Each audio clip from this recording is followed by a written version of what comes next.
지금부터 같이 시작하도록 하겠습니다. 자, 여러분 오늘 같이 여기 우리 교재의 최종적인 정리라 생각하시고요. 복음의 기초 내용 같이 함께 펴도록 하지요. 자, 우리 같이 목차를 먼저 다시 한번 보도록 하겠습니다. 10페이지, 11페이지 내용을 같이 먼저 보겠습니다. 같이 보시면요, 우리가 같이 오늘 정리하고자 하는 내용은 무엇이냐면 결국 그래서 이 복음이라는 것이 어떻게 우리 가운데 다시 한번 이렇게 좀 더 깊이 분명하게 이해되고 함께하는가에 관한 것입니다. 1과를 보시면 하나님 나라의 시작이었습니다. 하나님 나라는 이렇게 시작되었다. 그래서 무엇이었습니까? 창조에 관한 얘기 나왔고요. 10과를 보시면 어떤 내용이었습니까? 10과는요, 하나님 나라의 완성입니다. 여러분 1과가 하나님 나라의 시작이고 10과가 하나님 나라의 완성이면 어떨까요? 그 가운데에는 하나님 나라의 무너짐, 또 그 다음 하나님 나라의 회복, 그리고 어떻게 그 하나님 나라에 들어가는가, 또한 그 하나님 나라에 들어간 사람들은 어떻게 사는가, 이런 얘기들이 나올 것으로 이제 예상이 됩니다. 자, 그렇게 함께 했을 때 여러분 1과와 10과는 하나님 나라의 시작과 완성이고요. 2과와 3과 어떤 내용이 됩니까? 2과에서는 바로 하나님 앞에서 불순종하여서 하나님 나라가 어떻게 무너지는가에 관한 내용이었고요. 3과는 다시 한번 형벌 대속적 죽음을 받으신 예수님을 통하여서 그 나라가 어떻게 회복되는가를 같이 살펴보았습니다. 자, 4과, 5과는 어떤 내용입니까? 자, 4과에서는 4과까지 보시면 4과에서는 그리스도의 부활을 말했고요. 자, 5과, 6과를 보시면 5과는 오직 믿음으로, 자, 이제 이렇게 회복된 나라를 예수님께서 시작하셨는데 그 나라에 어떻게 들어갑니까? 라는 질문이 자연스럽고, 그렇게 했을 때 오직 믿음입니다 라고 말하는 것이죠. 자, 그렇게 했을 때 그래서 그 결과는 어떻게 됩니까? 6과 보시면 그래서 우리는 그리스도와 연합되었습니다 라고 말하는 겁니다. 그러면 그 연합된 사람은 누구입니까? 자, 그것이 바로 하나님 나라의 공동체, 곧 교회이고요. 8과와 9과 보시면 하나님 나라에 들어간 자들의 삶, 그것이 곧 사랑이요. 나아가 그들의 삶이 곧 제자도로 나타나는데 그 제자도가 곧 비용 계산이다. 이렇게 이해하시면 되겠습니다. 여러분, 그래서 지금 1과부터의 10과 내용들이 그저 파편적으로 있는 것이 아니라 아주 분명한 논리적 순서 가운데 전개되었다는 것을 다시 한번 여러분 와닿게 또 느끼셨을 것이라 생각이 됩니다. 자, 오늘 이 시간에는요, 우리가 1과부터 10과의 내용들을 아주 빠르게 한 과당 제가 이제 해보니까 약 7분 정도가 돼야 될 것 같습니다. 5분에서 7분 정도 사이로 그 핵심적인 내용들을 같이 보면서 함께 살펴보도록 하겠습니다. 자, 먼저 우리 12페이지 같이 펴시죠. 12페이지, 그리고 거기 빨간 글씨 같이 읽도록 합니다. 함께 읽겠습니다. 복음은 하나님께서 천지를 창조하셔서 하나님 나라를 세우셨다는 소식입니다. 되어 있습니다. 자, 여러분, 그래서 우리가 1과에서 보시면 하나님 나라를 창조하시고 복을 주신 하나님에 대해서 같이 배웠습니다. 여러분, 여기서 이제 세 가지 나오는데요. 첫 번째는 이제 여러분 책 순서대로 제가 말씀드리겠습니다. 혹시 교재가 필요하시면 알아서 찾으셔서 같이 내용 보시면 되겠습니다. 첫 번째 내용 나왔던 것은 무엇이었냐면 창조자이자 주님이신 하나님이었어요. 창조자이자 주님이신 하나님. 우리가 같이 이 부분을 같이 공부를 했었는데요. 여러분, 지금요, 우리가 무엇을 이제 고백을 해야 되냐면 하나님은 창조자이시다라는 거죠. 여러분, 하나님의 창조는 어떻게 창조하셨습니까? 제일 먼저 우리가 기억했던 것, 말씀으로 창조하셨다. 그리고 그 말씀을 통하여 어떤 일이 일어납니까? 질서와 충만. 여러분, 하나님 말씀하시기 전의 상황은 어땠습니까? 혼돈과 공허였고요. 하나님 말씀하시고 나니까 어떻습니까? 질서와 충만으로 바뀌어집니다. 그리고 그렇게 함께 할 때 하나님 어떤 말씀하셨습니까? 심히 좋았더라 말씀하십니다. 이건 무슨 뜻이냐면 하나님이 의도하시고 계획하신 대로, 다시 말해 말씀하신 대로 다 이루어졌다라는 뜻을 갖습니다. 자, 그래서 하나님께서는요, 말씀으로 이 모든 것을 창조하셨고요. 자, 그러므로 이제 우리는 그 하나님을 어떤 분으로 고백합니까? 창조자이자 주님으로 우리는 인정하고 고백하는 것입니다. 특별히 우리 이 내용들 같이 기억할 때 보면 하나님은요, 이제 어떤 분이시냐면 모든 것을 창조하시고 다스리시는 분이심을 성경은 말하고 있습니다. 주님의 뜻대로 안 된 것이 없고 모든 것이 하나님이 원하시는 대로 다 이루어졌습니다. 그리고 우리가 세 번째 기억했던 게 뭐였냐면 창조자이자 주님이신 하나님 그 안에서 당연한 사람의 반응 생각해 봤습니다. 여러분, 당연한 사람의 반응 무엇이었습니까? 예, 당연히 사람은요, 이제 그 하나님이 만드시고 창조하신 것에 대해서 순종하는 것 외에는 다른 길이 없다라는 이야기 했습니다. 여러분, 우리가 지금 이 하나님의 창조의 모든 것들을 바라보면서 순종할 수도 있고, 안 할 수도 있고, 자, 이 모든 권한을 사람에게 주셨죠. 그런데 이것은 무슨 짜장면을 먹고 짬뽕을 먹고 이런 정도의 상황이 아니라, 당연히 하나님을 선택하고 사랑하는 것보다 더 좋은 선택지 자체가 없다는 것이에요. 여러분, 이제 만약에 한 가정에 아기가 태어났다고 해보겠습니다. 여러분, 이 아기에게 가장 중요한 것은요, 그 가정 안에 있는 것입니다. 어머니와 아버지 보살핌 안에 있는 것이에요. 그런데 이 아기가 어느 날, 나 엄마 아빠 싫어, 나는 여기 있지 않을 거야 라고 집 나가면 어떻게 됩니까? 그것 자체가 가장 고생스럽고 어떻게 보면 생존할 수도 없게 될 것입니다.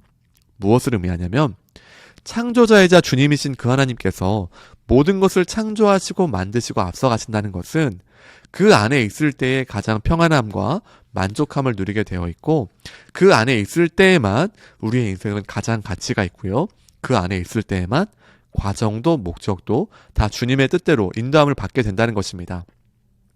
그러므로 우리는 이제 이 본문을 바라볼 때 하나님이 우리에게 하나님을 선택할지, 다시 말해 하나님에 대해서 모든 것 잘하셨습니다, 주님 사랑합니다라고 주님께 고백하고 함께할 것인지, 아니면 주님, 저는 주님이 필요 없습니다 라고 고백하고 주님을 떠날 것인지에 대해서 우리에게 이 자율적인 의지로 선택할 수 있도록 하셨다라고 우리는 이제 배웠는데요. 이것이 그저 어떤 앞서 말씀드린 짜장짬뽕의 이야기 정도가 아니라 우리 인생 전체를 보았을 때에 주님 떠나는 것은 말이 안 된다는 것이에요.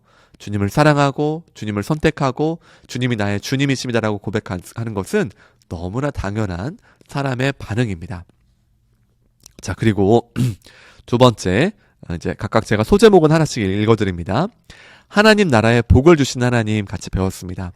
여러분, 인간은요, 우주 창조의 정점이라 했습니다. 하나님이 모든 우주를 왜 만드십니까? 예, 우리는 이렇게 이제 이해할 수 있습니다. 마지막에 그 사람을 딱 두시기 위해서 모든 별을 만드시고 지구를 만드시고 거기에 그렇게 공을 쏟으셔서 모든 것을 창조하신다는 것, 이제 우리는 압니다. 그러므로 여러분, 천하보다 한 영혼이 귀하다라는 이 말씀이요, 그냥 비유적으로 말씀하신 것이 아니라 사실은 우리 창세기의 모든 내용들을 바라보았을 때 심지어 저 별까지도, 이 창조된 모든 것까지도 다 하나님께서는 이 사람 한 명을 거기에 두시기 위한 최적의 조건과 모든 것을 위해서 만드신 것이에요. 그래서 사람은 우주 창조의 정점이고요. 또한 여러분, 그 사람의 가장 중요한 특징이 무엇이었습니까? 사람은 인격적인 존재가 되어서 하나님과 같이 교제할 수 있고요, 주님을 주님이라 부를 수 있고요, 아버지가 누구인지를 안다는 것입니다. 자, 그리고 이 사람 창조의 목적은 어디에 있었습니까? 안식에 있다는 것이에요. 하나님이 6일간의 창조를 마치시고 7일째에 안식하십니다. 여러분, 이것은 무엇을 의미하냐면, 하나님께서 사람에게 주시고자 하시는 가장 큰 복락은 주님 안에서 안식하고 하나님과 함께 쉬고 놀고 평안하게 거하고, 여러분, 이것을 사람에게 주고자 창조하셨다는 것입니다. 사람 창조는 그래서 이 쉼에 있다는 것이에요. 안식에 있다는 것입니다. 여러분, 오늘날 우리가 쉬는 날을 보내도 우리 마음이 어떻습니까? 좀 이렇게 쉬었으니까 좀 회복이 되겠군 이라는 생각이 드십니까? 아니면 아무리 쉬어도 우리 마음에 그 쉼이 없습니까?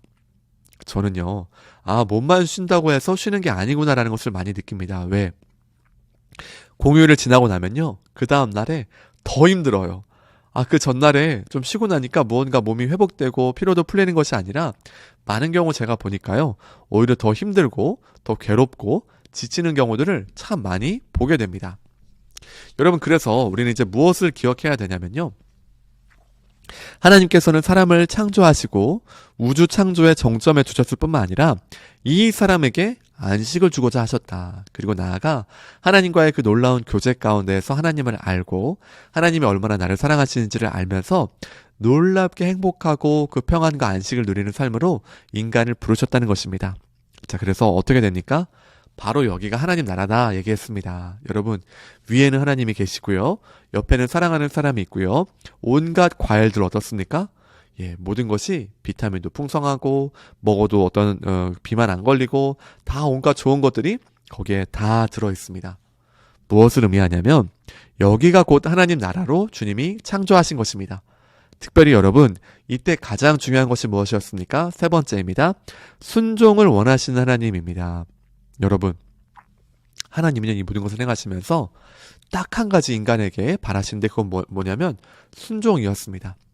하나님은요, 사람에게 순종해라. 여러분, 하나님 나라는요, 결국 하나님은 우리에게 말씀하시고 사람은 하나님께 순종하는 것이 곧 하나님 나라입니다. 하나님은요, 이 사람에게 온전한 순종을 원하셨어요. 그래서 무엇을 말씀하셨냐면 생명나무와 선악을 알게 하는 나무를 두시면서 선악을 알게 하는 나무의 열매는 절대로 따먹지 말라 말씀하셨습니다. 특별히 우리가 여러분, 선과 악을 아는 나무의 열매가 왜 은혜인지에 대해서 우리가 같이 보았습니다. 만약에 선과 악을 아는 나무 자체가 서 있지 않다면요, 우리는요 마치 로봇처럼 창조된 것이에요. 하나님을 사랑할 수밖에 없고 그렇게 프로그래밍 되어 있다라고 말할 수 있죠. 자, 그러나 이 선과 악을 아는 나무를 두심을 통하여서 인간의 자율적인 결정에 의하여서 하나님께 나아갈 수 있도록 두신 것입니다. 또한 이 선과 악을 아는 나무는 어떻습니까? 안전장치 신호등과 같다 했습니다. 여기까지 넘어가면 안 돼. 여기 넘어가면 안 돼. 이 열매를 따서 먹는 것은 안 돼. 왜요? 그것은 하나님을 떠나는 것이기 때문에 안 된다라는 그 표지판, 신호등과 같은 역할을 한다는 것을 우리가 같이 배웠습니다. 여러분, 그래서요, 지금 하나님을 떠나서 무언가 이 선과 악을 아는 나무의 열매를 먹는다는 생각 자체가 얼마나 위험한 생각인지 아담과 하와가 이미 알고 있다는 겁니다. 그리고 주님이 무엇을 말씀하셨습니까? 이 열매를 먹는 날에는 반드시 죽는다라고 말씀하셨습니다. 다시 말해, 아담과 하와는 이미 불순종의 결과가 어떠할지에 대해서 한자 수거로 명약관화라 하지요. 이 너무너무 분명한 예견된 미래였다는 겁니다. 자, 그래서 하나님을 사랑하지 않고 그분을 따르지 않는다는 것이 얼마나 심각한 것인지를 이미 알게 되었고요. 자, 그래서 하나님께서는 무엇을 알리고자 하셨습니까? 네, 결국 인간에게 가장 중요한 것은 열매도 아니고 내 옆에 사람도 아니고, 물론 아담과 하와 중요하겠지만 사람도 아니고, 의지하고 경배하고 끝까지 따라가야 할 분, 오직 하나님이시라는 것을 하나님은 이 선과 악을 아는 나무를 통해서도 알리고자 하셨습니다. 자, 여러분, 우리 일과 내용들을 이제 간략하게 말씀드리면, 하나님은요, 하나님 나라를 창조하셨습니다. 에덴 동산은 물리적으로, 지역적으로 창조되었다, 여기에만 끝나는 것이 아니라 하나님 나라를 창조하셨다, 이렇게 이해한다 했습니다. 그리고 그 하나님 나라 가운데에서 가장 중요한 원리, 하나님은 말씀하시고 사람은 순종하는 이 원리 안에서 너무너무 행복하게 우주 창조의 정점으로서 사람이 동물의 이름도 짓고 그 놀라운 지혜가 내 안에 있음을 기뻐할 뿐만 아니라, 하나님 너무 잘하셨어요, 너무너무 행복해요, 너무너무 감사해요 라고 날마다 주님을 찬양하고 아담과 하와는 깊은 교제를 누리다가 자녀를 낳으면서 그 공동체를 이루어서 하나님 나라 공동체를 같이 이루어가고, 또한 여러분, 자신의 모든 필요들이 곳곳에서 과일과 먹을 것과 모든 것을 통해서 모든 것이 채워지고요, 하나님을 아는 그 지식 안에서 과학도 발전하고 문명도 발달하고 여러 가지가 이제 예술도 발달하고 이런 것들을 이루어가면서 풍성한 인생을 살아가도록 주님이 이렇게 만드신 것입니다. 자, 여러분, 여기까지 듣고 나면요, 하나님을 떠나서 무언가를 한다는 것 자체가 말도 안 되는 생각이에요. 여러분, 그래서 우리 마음 가운데 이것을 꼭 기억하시길 바라고요. 2과로 넘어가도록 하겠습니다. 자, 여러분의 교재를 다시 한번 보시죠. 자, 여러분의 교재로 26페이지입니다. 우리 그 빨간 글씨 다시 한번 같이 읽도록 하겠습니다. 함께 읽습니다. 자, 복음은 우리가 범죄하여 하나님을 대적했어도 하나님께서 은혜를 베푸셨다는 소식입니다. 자, 이과에서는 지금 바로 무엇이 나오냐면 하나님을 떠나는 인간의 이야기가 나옵니다. 여러분, 지금 앞서서 말할 때에 하나님을 떠나는 것, 이건 상상할 수도 없는 일이라 했어요. 너무너무 손해가 크니까. 아니, 손해 정도가 아니라 이것은 거의 죽는 일이 맞죠? 예, 여러분, 그럼에도 불구하고 인간이 왜 죄를 지었는지, 왜 그럼에도 불구하고 하나님을 떠나서 이 길로 가게 되었는지를 같이 보도록 하겠습니다. 여러분, 자, 먼저 죄의 본질에 대한 내용 보겠는데요. 하나님의 주되심에 대한 거부입니다. 여러분, 그리고 여기서 가장 먼저 이 죄의 시작 가운데 나오는 것이 무엇입니까? 말씀에 대한 왜곡이 시작되죠. 여러분, 오늘 본문을 보시면, 자, 여러분 28페이지 내용들 보시면요, 사단이 다가와서 하나님의 말씀을 왜곡합니다. 여러분, 우리는 이제 분명해야 되는데요, 사단의 존재, 그리고 이 모든 것들은 하나님의 그 창조의 그 과정 가운데 있습니까, 없습니까? 우리는 이제 없다라고 말해야 돼요. 왜?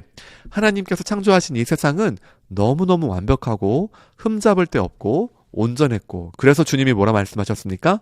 보시기에 심히 좋았다라고 말씀하신 것이에요. 자, 그러면 지금 이 본문에 나타난 하나님이 아닌 이 사단의 역사, 이 뱀의 역사는 어떻게 된 것입니까?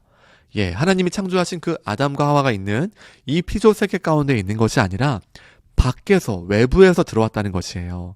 여러분, 이것이 왜 중요하냐면, 많은 사람들은 이 모든 것에 대한 책임을, 인류의 범죄에 대한 책임을 사람에게 둡니다. 여러분, 왜 그렇습니까? 우리의 마음 가운데 지금도 핑계를 대려는 마음이 있는 것이에요. 아담과 하와가 어떻게 했습니까? 쟤 때문에 그랬어요. 쟤 때문에 그랬어 했죠. 그 마음 그대로 우리는요, 지금도 어떤 마음을 자꾸 갖고 싶어요? 하나님, 당신 때문에 이 땅이 이 모양이에요 라고 말하고 싶은 것입니다. 여러분, 그래서 성경은요, 철저하게 하나님께 책임이 없다는 것을 분명하게 보여줘요. 여러분, 그리고 죄의 본질의 그 시작은 언제나 말씀의 왜곡에서 시작됩니다. 우리 지난번 강의 함께 하면서 기억나시죠? 처음에 아담이 하나님을 향해서 완전히 이렇게 바라보다가 이렇게 해가지고 완전히 하나님에 대해서는 등을 지고 사단에 대해서는 완전히 바라보는 자리까지 갔던 것들 기억이 납니다. 여러분, 이것이 왜 중요합니까? 바로 이 패턴을 오늘날 우리도 반복하고 있기 때문이에요. 언제나 우리 죄를 짓는 것은요, 말씀의 왜곡에서 시작됩니다. 말씀의 왜곡 혹은 말씀을 아예 알지 못하여서 이 죄악이 언제나 시작된다는 것입니다. 사단이 와서 어떤 말을 합니까?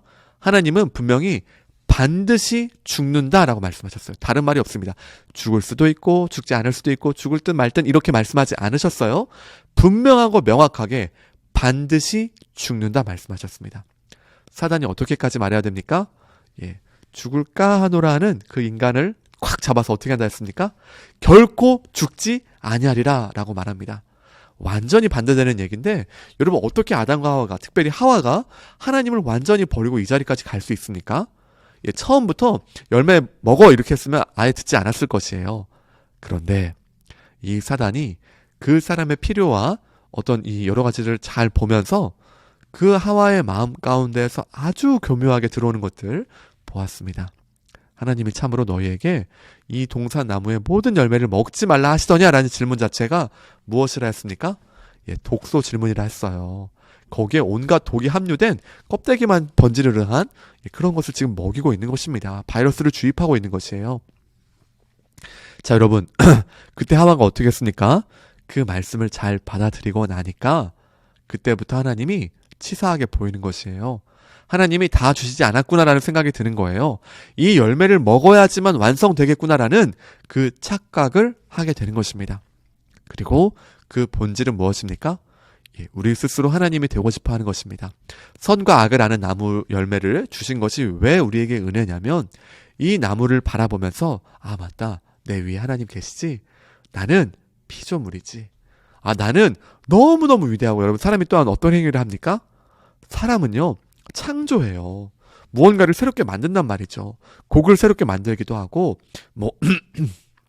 건축법을 새롭게 만들기도 하고, 여러 가지를 새롭게 창조하는 존재가 누구입니까? 사람입니다.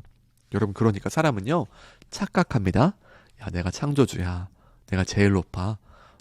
내 맘대로 살면 돼. 라는 이런 착각을 하기가 너무 좋은 것입니다.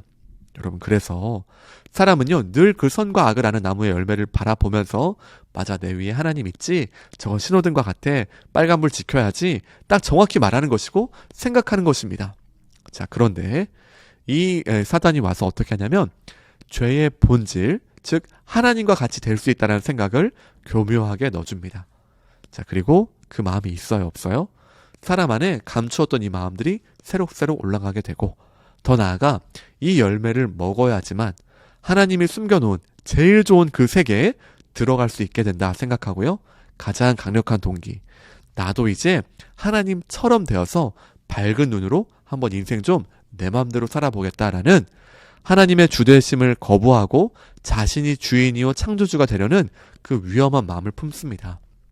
열매 하나 떠먹어서 죄가 아니라요, 바로 이와 같은 생각과 의도와 아주 위험한 의도, 아주 분명한 죄악된 의도를 갖고 이 모든 것을 해야지만 이 열매를 먹을 수 있기 때문에 선과 악을 아는 나무의 열매를 먹는 것은 그만큼 심각한 일이었습니다. 자, 그러나 하와가 어떻게 합니까? 먹음직도 하고 보암직도 하고 지혜롭게 할 만큼 탐스러운 나무의 열매로 관점이 바뀌고 나니까 다 그렇게 보이기 시작합니다. 그래서 감히 그 열매를 따서 먹습니다. 여러분, 그 열매를 따먹을 때 손이 비틀어지지 않는다 했습니다. 하나님이 다 알고 계셨겠죠? 근데 먹으려고 했는데 아무래도 이게 안 먹어지고 이런 거 없었습니다. 와작 그냥 먹었습니다. 여러분, 지금 하나님은요, 사람의 그 모든 결정을 존중하고 계세요. 하나님은요, 처음부터 지금까지 인격적이십니다. 심지어 죄를 범하는 그 자리까지 하나님은 사람에게 완전한 권한을 위임하셨는데 그 권한을 위임하신 것을 넘어서지 않는다는 것이에요. 그 순간에 갑자기 나타나셔서 야, 안 돼, 이렇게 말씀하지 않으시고 먼저 하나님을 찾지 않고 주님을 부르지 않음에 대해 너무너무 슬퍼하는 마음을 갖고 계시지만, 인간의 그 선택과 결정이 그렇다라면 어떻습니까? 그 죄를 짓는 자리까지도 막지 아니하시고 어떤 면에서는 이것을 어떻게 말하냐면 허용하신다는 것입니다. 여러분, 자, 그래서 이제 이 사람들은 어떻게 되었습니까? 그 결과 수치와 두려움 아래에 있게 됩니다. 하나님을 바라보면서 그 기쁨과 은혜 가운데 있고 놀라운 복락을 맛보는 것이 아니라 이제는 그 인생 가운데 하나님을 떠나서 서로가 서로를 바라볼 때 이제 어떻습니까?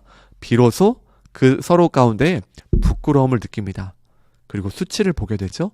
하나님으로부터만 시작된 존재가 하나님이 떠나고 나니까 너무너무 비참한 인간 존재를 보게 되는 것입니다. 하나님이 없는 그 영광이 휩싸여야 되는데 그 영광이 떠나버린 존재를 보니까 어떻습니까? 서로가 서로를 바라볼 때에 숨겨야 되고 또한 그 하나님 앞에서 숨을 수밖에 없는 그런 모습이 나타난다는 것이죠. 또한 하나님을 바라보면서 자신의 마음에 두려움이 있습니다. 여러분, 두려움이 왜 생깁니까? 하나님을 바라보았을 때 정령 죽으리라 말씀하셨기 때문에 그 마음에 두려움이 생깁니다. 또한 그 삶 가운데 하나님만이 전부예요. 주님 저랑 같이 함께해요. 좋은 시간 갖고요. 재밌는 거 같이 해요. 이렇게 마땅해야 되는데 이제 어떻습니까? 아버지를 잃은 고아와 같이 된 것이죠. 그래서 그 결과로 수치와 두려움 아래에 있게 되었고, 자, 이제 죄의 결과에 대한 내용들 또 조금 더 자세히 보죠. 죄의 결과는 그래서 하나님 나라에서의 추방이다라는 겁니다. 여러분, 일과에서 무엇을 얘기했습니까? 하나님 나라가 시작되었다 얘기했습니다. 자, 그러나 이제 우리는 무엇이라 말해야 되냐면 죄로 말미암아 하나님 나라에서 아담과 하와 그리고 그로부터 나오는 모든 인류는 추방되었습니다 라고 말해야 합니다. 모든 사람은요, 이때 여기에서부터 하나님 나라에서 추방되었습니다. 여러분, 우리가 늘 기억할 것이 무엇이냐면 하나님은요, 지금 이 상황 가운데서 아담과 하와에 대해서 가장 합당한 심판의 방식은 무엇입니까? 네, 그것은 무엇이냐면 아담과 하와 자체를 그 자리에서 육신의 생명까지 완전히 없애버리는 것이에요. 완전히 멸절시키는 것입니다. 여러분, 이것이 반드시 죽으리라는 그 심판에 더 합당하고 맞는 모양입니다. 그러나 여러분, 하나님이 어떻게 하십니까? 자, 먼저 죄를 물으세요. 아담을 부르셔서 아담에게 왜 이 선과 악을 아는 나무의 열매를 먹었는지를 물으십니다. 또한 여러분, 하나님께서 동산에 거니시면서 누구를 부르십니까? 아담아, 내가 어디 있느냐라고 부르시지요. 여러분, 지금 이 질문은요, 그냥 어디 계신지를 몰라서 묻는 것이 아니라 마땅히 하나님 안에 있어야 되고 그 은혜 가운데 누림이 있고 행복해야 될 그 아담과 하와가 하나님을 떠나서 지금 도대체 어디에 있느냐라고 물으시는 탄식과 슬픔의 질문이라고 말했습니다. 그리고 주님께서는 그 아담을 부르셔서 왜 이렇게 되었는지에 대한 질문을 하십니다. 중요한 것. 자, 여러분, 하나님이요, 왜 이렇게 된 상황과 모든 것들을 모르시겠습니까? 혹은 왜 그렇게 행했는지 이 모든 것들을 지금 모르면서 아담에게 물으십니까? 그렇지 않습니다. 하나님은 지금 이 모든 상황을 다 알고 계십니다. 그러면 왜 질문하십니까? 이 질문은 하나님이 무언가를 더 알기 위해서 아담에게 묻는 것이 아니라 기회를 주시는 거예요. 여러분, 지금요, 하나님이 아담에게 물으시면서 아담이 이때라도 하나님, 제가 잘못했습니다. 분명히 주님께서 저에게 말씀하셨고 그 약속 가운데에서 반드시 죽으리라라고 말씀하셨는데 그 음성 우습게 여기고 내가 주님 따르지 않았습니다 라고 만약에 우리가 말한다면, 아담이 여기서 말한다면 어떻습니까? 예, 그렇게 했다면 혹여라도 어떤 결과가 있을지는 모릅니다. 여러분, 우리가 물론 이것은 그냥 상상일 뿐이지 성경에 나와 있지 않기 때문에 우리는 이에 대해서 어떻게 말할 수는 없습니다. 그러나 적어도 이 아담이 여기에서 자신의 잘못을 인정하고 하나님, 이때에 저에게 은혜를 베풀어 주시옵소서, 우리가 정말 잘못했습니다라고 그렇게 주 앞에 나아갔다면 어떻게 또 상황이 좀 달라졌을지 정말 모를 일이죠. 또한 하나님께서는 하와를 불러서 또 동일하게 물으십니다. 여러분, 아담이 먼저 뭐라 대답했습니까? 하나님이 창조하셔서 주신 저 여자 때문에, 아마 거의 오늘날 표현으로 하면 거의 욕이죠. 저 여자 때문에 지금 내가 이 모양이 됐습니다 라고 그 책임을 여자에게 돌리는 듯 하나 그것은 결국 하나님을 향해서 돌립니다. 이것이 오늘날 우리의 모습인 것이에요. 모든 책임을 자꾸 하나님에게 돌립니다. 인간의 모습은 바라보지도 않고 신이 있다고 해서, 신이 이런 모습이어서 오늘날 이 세상이 이렇게 되었어, 하나님 그분이 나쁜 분이고 그분께 모든 책임이 있어라고 오늘날의 수많은 사람들, 하나님을 무시하는 사람들이 말하고 있습니다. 여러분, 늘 기억해야 됩니다. 뭘 기억해야 됩니까? 하나님의 정말 합당한 심판은 아담이고 하와고 모든 존재를 다 쓸어버리시는 것이 합당한 심판이라는 거예요. 이걸 늘 마음에 기억해야 됩니다. 자, 그래서 아담이 하와에게 책임을 전가했고요. 하와는 그 다음 어떻게 대답합니까? 예, 여기에서라도 주님, 제가 잘못했습니다, 내가 범죄했습니다 라고 말하면 되는데 그렇게 하지 않고 하와 역시도 여기에서 다시 한번 그 책임을 뱀에게 미루죠. 자, 이 모든 과정이 무엇이냐면 하나님은 오히려 죄를 물으시고 이 모든 과정을 통하여서 은혜를 주기를 원하셨건만 이를 알지 못하고 회피하고 도망하는 인간의 모습을 보여주고요. 자, 이 모습은 어디에도 있습니까? 오늘 저와 여러분 안에 있는 것입니다. 죄 지은 사람들 잘 보십시오. 제가 잘못했습니다 하는 사람들 정말 드뭅니다. 죄 때문에, 상황 때문에 어쩔 수 없어서. 여러분, 이 모든 것이요, 우리 안에 내재되어 있는 모습 그대로인 것이죠. 자, 결국 이 사람들은 그렇게 하나님에 대해, 말씀에 대해 우습게 여기고 그 죽음을 스스로 자처했으며 심지어 그 심판의 자리 가운데서도 하나님께서 말씀하시는 바를 제대로 그 의미를 듣지 못하고 그 책임을 다른 사람에게 미루는 것 외에는 다른 것을 행하지 않았습니다. 자, 그래서 하나님께서는 이제 어떻게 행하십니까? 피조세계 전체에 저주를 내리십니다. 여러분, 사람에게만 저주를 내리신 게 아니라는 거예요. 뱀과 여자와 남자뿐만 아니라 땅을 포함한 모든 피조세계가 사람으로 말미암아 저주를 받습니다. 여러분, 이것은 무엇을 보여주냐면 사람이 그만큼 위대하게 창조되었고 땅과 만물을 통치하는 대리통치자로 부르셨음을 다시 한번 보여주는 본문입니다.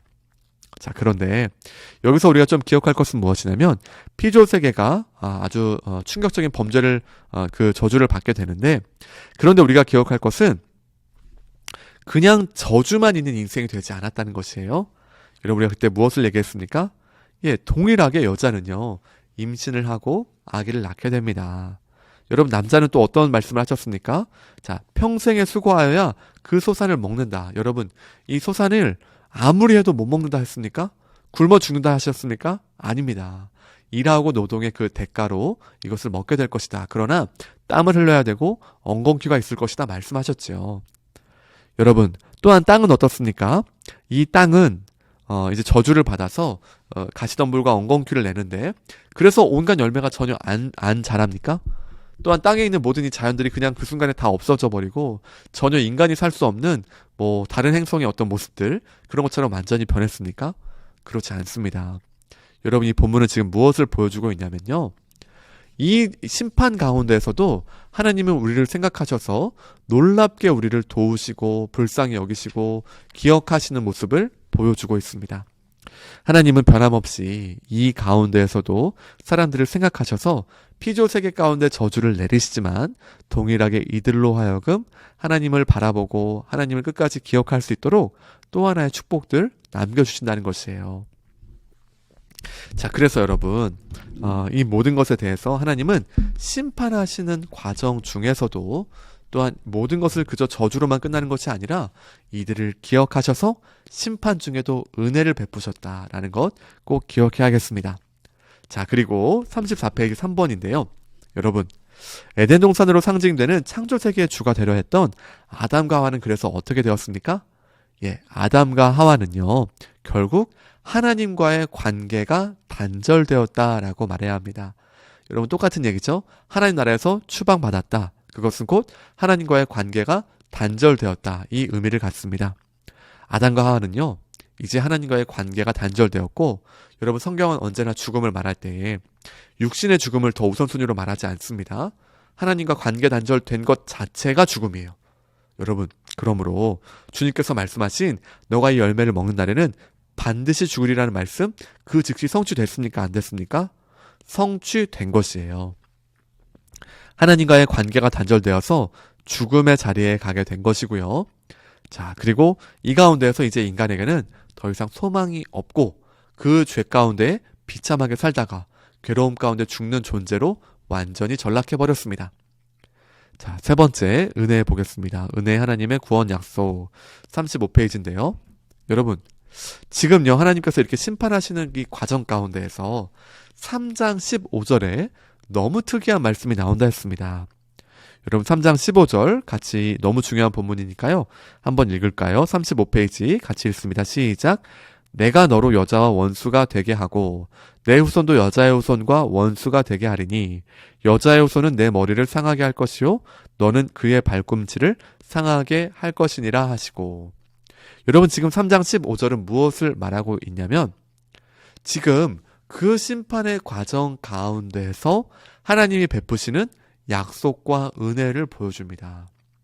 특별히 뱀에 대해서 말씀하시면서 어떤 말씀을 하시냐면 여자와 원수가 되게 하서 여자의 후손이 오게 되면 내 머리를 상하게 할 것이요. 다시 말해 그 사단의 지배와 모든 것들이 무너지는 날이 올 것이요.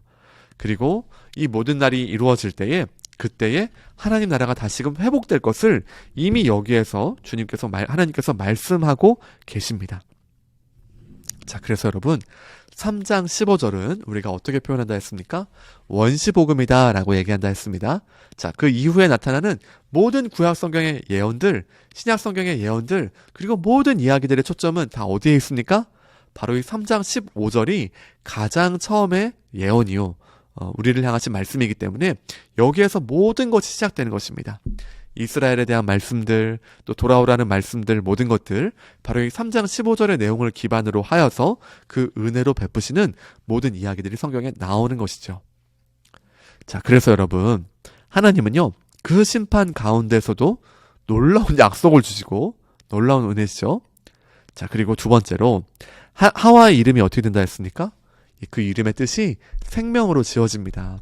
범죄하고 났는데 생명은 무슨 생명이에요? 이름을 죽음으로 해야죠. 사망으로 해야죠. 괴로움으로 해야죠. 그런데 하나님께서는 이 하와의 이름을 생명으로 칭해 주시고, 그리고 이 사람이 향후에 그 여자의 후손으로서의 이 역할을 한다는 것을 어떤 면에서는 이미 암시하고 있습니다. 자, 그리고 은혜로 입혀주신 가죽옷 있는데요. 희생제사와 형벌 대속적 죽음을 의미합니다. 여러분, 우리 기억나시죠? 무화과 나무잎 옷이 있었고요. 가죽 옷이 있었습니다.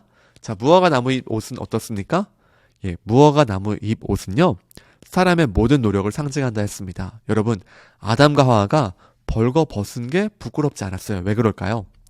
하나님의 영광이 너무 충만하게 그 존재 자체를 휩싸고 있기 때문에 벌거벗었지만 부끄러웠지 않았고, 또한 서로를 바라볼 때도 비밀이 없고 완전히 친밀하면서 내 뼈 중에 뼈요 살 중에 살이요 라고 이렇게 고백하는 친밀한 사랑 가운데 있는 그런 관계였습니다. 그때는요, 비자금도 없고요, 비밀도 없고요, 못 보여줄 내용 아무것도 없습니다. 자, 그러나 이 이후에 범죄한 다음에 사람의 눈이 밝아지긴 밝아졌는데 어떻게 밝아집니까? 죄를 범함으로 밝아집니다. 여러분, 도둑질이 나쁩니까? 안 나쁩니까? 당연히 나쁘죠. 도둑질이 나쁘다는 것을, 도둑질을 함을 통해서 나쁘다는 것을 알겠습니까? 너무 바보 같은 결정입니다. 어떤 감옥에 가고 나서야 감옥에 나 출소하면서 도둑질은 나쁜 것이군, 이렇게 할 필요가 없다는 것이에요. 우리는 처음부터 도둑질이 잘못됐다는 것을 이미 알고 하지 않는 것입니다. 여러분, 지금 사람은 어떠냐면 실제 죄를 범함을 통하여서 눈이 밝아지긴 밝아졌는데 죄인으로서 밝아진 것이죠. 하나님과 같이 되겠다라고 했던 그 사단의 말은 무엇이었습니까? 완전한 속임수였음이 여기서 드러나는 것입니다. 하나님과 같이 된 부분이 있습니까? 없습니까? 아주 조금 있습니다. 왜 이렇게 말할 수 있냐면 여호와께서 그 두루도는 화용검을 주실 때에 저들이 이미 우리와 같이 되었다라는 표현이 나오기 때문에 하나님과 같이 된 부분 아주 0.0001 부분이 있겠죠. 그러나 많은 부분은 어떻습니까? 대부분의 부분은 하나님을 다 잃어버리고 다 놓쳐버리고 이제는 하나님과의 관계 단절까지 나아가게 된 인간의 존재의 모습을 보게 됩니다.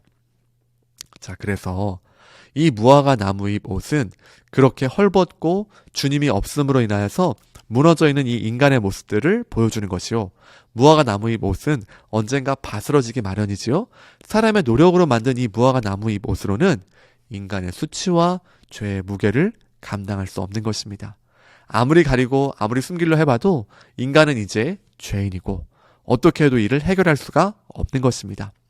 무화과 나무잎 옷이 왜 중요하냐면 오늘날에도 수많은 사람들은 계속해서 이 무화과 나무잎 옷을 지어서 입고 있습니다.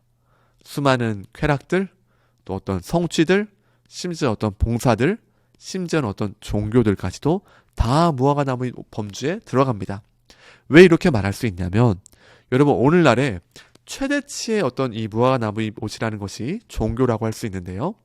여러분, 결국 그 종교들의 가장 핵심적인 내용들은 무엇입니까? 네. 사람이 어떻게 하면 무언가 될 수 있다라는 생각에 기반을 갖고 있습니다. 어떻게 보면 가장 싱싱한 무화과 나무잎 옷이라고 할 수 있겠죠. 여러분, 그러나 그 무화과 나무잎 옷은 오일 아마 못 갈 겁니다. 다 바스라져서 다 무너질 것들입니다. 아무리 우리가 생각하는 이 종교는 정말 놀라운 체계가 있군 하는 종교라도 어떻습니까?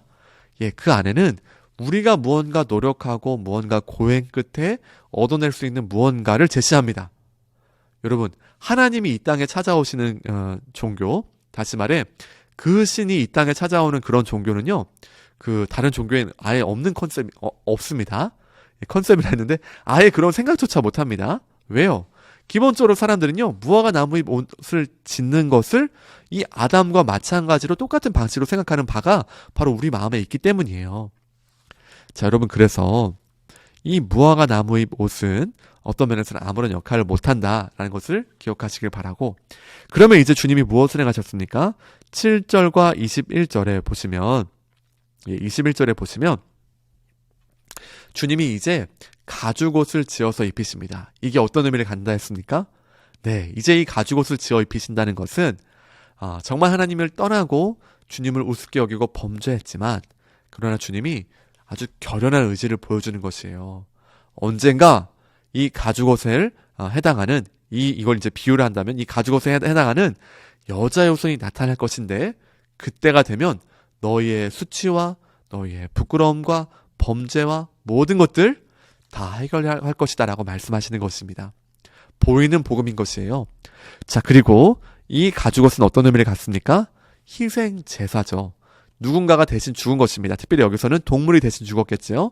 어떤 동물이 대신해서 인간의 그 범죄함에 맞추어서 그 범죄함에 대한 대가로 대신 죽었음을 말하고 있습니다. 그래서 이 죽음이 이제 어떤 죽음이라고 할 수 있냐면 형벌대속적 죽음입니다. 여러분, 이 단어를 잘 기억하실 게, 여러분, 우리는요 이제 복음과 하나님 나라를 잘 수강하신 분은 그 죽음은 형벌대속적 죽음입니다 라고 아주 분명하게 나오실 수 있어야 합니다. 자, 그래서 이 가죽옷은 은혜다. 그리고 예수님께서, 하나님께서 우리에게 이것을 입혀주신 것은 언젠가 이렇게 회복하는 날이 있을 것임을 이미 보여준 것이요, 사람의 무화과 나무잎과 같이 사람의 방법으로 무언가 해결해 보려는 노력이 아니라 하나님이 우리에게 입혀주신 옷, 하나님이 우리에게 주신 이 방법을 통해서만 다시금 그 관계가 단절되었던 것들이 회복되고 주님께 나아갈 수 있음을 아주 분명하고 선명하게 보여주는 그림인 것입니다. 자, 그래서 우리 1과 2과에 대한 내용들을 같이 보았는데요. 자, 그러면 이제 우리가 이 내용들을 깊이 자세히 잘 알았다면 자연스럽게 연결되는 것이 무엇입니까? 예, 그러면 이제 우리는요, 아니 그러면 그렇게 해결하실 여자여서 누굽니까? 그렇게 해결하실 가죽옷은 누구이십니까? 라는 질문이 자연스럽게 연결되겠지요. 자, 그래서 이 내용이 바로 3과에서 나오는 것입니다. 40페이지 우리 같이 읽도록 하겠습니다. 함께 읽습니다. 복음은 하나님께서 우리를 위하여 그의 아들 예수 그리스도를 화목 제물로 세우셨다는 소식입니다. 자, 여러분 3과에서 바로 나오는 것이 예수님입니다. 특별히 여러분, 우리가 이 3과 이제 같이 시작하면서 자, 여러분 42페이지에 의인은 없나니 하나도 없으며 라고 되어 있는데요. 자, 여기서 우리가 율법에 대해서 말한다 했습니다. 자, 우리가 가장 먼저 기억할 것, 율법은 악합니까? 아니라 했습니다. 율법은 선하고요. 율법은 하나님 나라의 법입니다. 하나님께서 이 율법을 주심을 통하여서 사실은 어떤 의미를 갖고 있냐면 하나님 나라의 기준, 하나님께서 말씀하시는 그 백성의 어떤 그 모습들, 마땅한 모습들 여러 가지에 대해서 하나님 나라의 법을 주셨기 때문에 이것은 우리에게 은혜가 됩니다. 자, 그리고 이 율법을 다 지켜 행하면 그 하나님 나라에 들어갈 수 있을까요? 없을까요? 있습니다. 여러분 이거 이제 아니라고 하시면 안 돼요. 그 율법을 다 지켜 행하면 하나님 나라에 들어갈 수 있습니다. 여러분 그렇게 하나님 나라에 들어가겠다고 생각한 사람들이 누구예요? 바리새인과 서기관들입니다. 이들은 이 율법 조항을 무언가 성취할 수 있는 행위의 법으로 바라보고 하나하나를 다 지키려고 엄청 노력했습니다. 안식일에 일하지 말라고 하니까 어디까지가 일이고 어디까지가 일이 아닌지를 범주를 막 정했죠. 이게 이제 그 조항에 나와 있지는 않지만 예를 들자면 이런 겁니다. 5km까지 이동하는 것은 일이 아니지만 5km가 넘어가는 순간부터 일이다라고 하는 거예요. 그래서 어떻습니까? 그러면 안식일에는 5km까지만 움직일 수 있다라고 그들 내부적으로 정하고 그렇게 함께 하면 지켰다라고 말하는 것이죠. 여러분 이것이 예수님께서 그렇게도 비판하셨던 장로들의 유전과 썩어빠진 그러니까 그 잘못된 율법을 잘못 해석해서 행하는 썩어빠진 관습인 것입니다. 오히려 주님께서 율법에 대해 말씀하시면서 어떻게 가르치십니까? 자신들은 한 번도 사람을 살인한 적이 없다라고 생각하는 그 10계명의 6, 7계명을 갖고 말씀하십니다. 살인하지 말지니라 간음하지 말지니라 이 말씀 10계명이니까 우리 10계명은 어떻습니까? 하나님의 율법의 요약판이라 할 수 있습니다. 여기에서 모든 내용들이 파생돼서 나오는 것이죠. 자, 그래서 사람들은요 당연히 6계명 나는 다 지켰어. 하나님 앞에서 살인한 적이 한 번도 없어라고 말할 것입니다. 자, 이제 여기서부터가 중요합니다. 예수님이 어떻게 말씀하시냐면 너희 중에 라가라 하는 사람마다 이미 사람에게 살인했다라고 말씀하십니다. 사람을 죽이는 것과 실제로 행동하는 것과 라가라고 부를 때의 그 마음의 자세와 모든 것들 어떻다는 거예요? 살인과 똑같은 마음으로 그렇게 말한다는 것입니다. 여러분 우리가 형제들에 대해서 자매들에 대해서 욕하고 함부로 말하지 말아야 될 이유가 여기에 있는 것입니다. 그렇게 함께하는 것 자체가 실제 살인이다라고 말하는 것이에요. 여러분 지금요 예수님께서 살인과 같다라고 하지 않았어요? 살인하는 자라고 말씀하십니다. 또 동일하게 간음에 대해서 말할 때 그 당시에 바리새인과 서기관들은 나는 간음? 당연히 안 하지. 그러니까 어떻습니까? 간음하다 현장에서 잡혀온 그 여인에 대해서 돌로 쳐서 얼마든지 죽일 수 있다라고 생각하는 것입니다. 여러분 그때 예수님께서 바로 이 간음에 대해서도 가르치실 때 어떻게 가르치십니까? 너희 중에 누구든지 여자를 보고 음욕을 품는 자마다 남자에게도 마찬가지예요. 하나님께서 정하신 그 범주 이상의 성적인 생각과 이 모든 욕망들을 품는 것 자체, 이 마음에 품는 것 자체만으로도 어떻다라고 말씀하십니까? 이미 간음한 자다라고 말씀하십니다. 여러분 지금 이것은 무엇을 보여주냐면 율법은 처음부터 행위의 법이 아니라는 거예요. 율법은 처음부터 뭐 행위에 대해서 말하고 몇 킬로미터를 갔는지 어디 일이 뭔지 요거 말하는 게 아니라 처음부터 이 율법은요 하나님의 그 뜻과 계획을 보여주시면서 하나님께서 우리에게 주신 마음의 법이라는 것을 보여줍니다.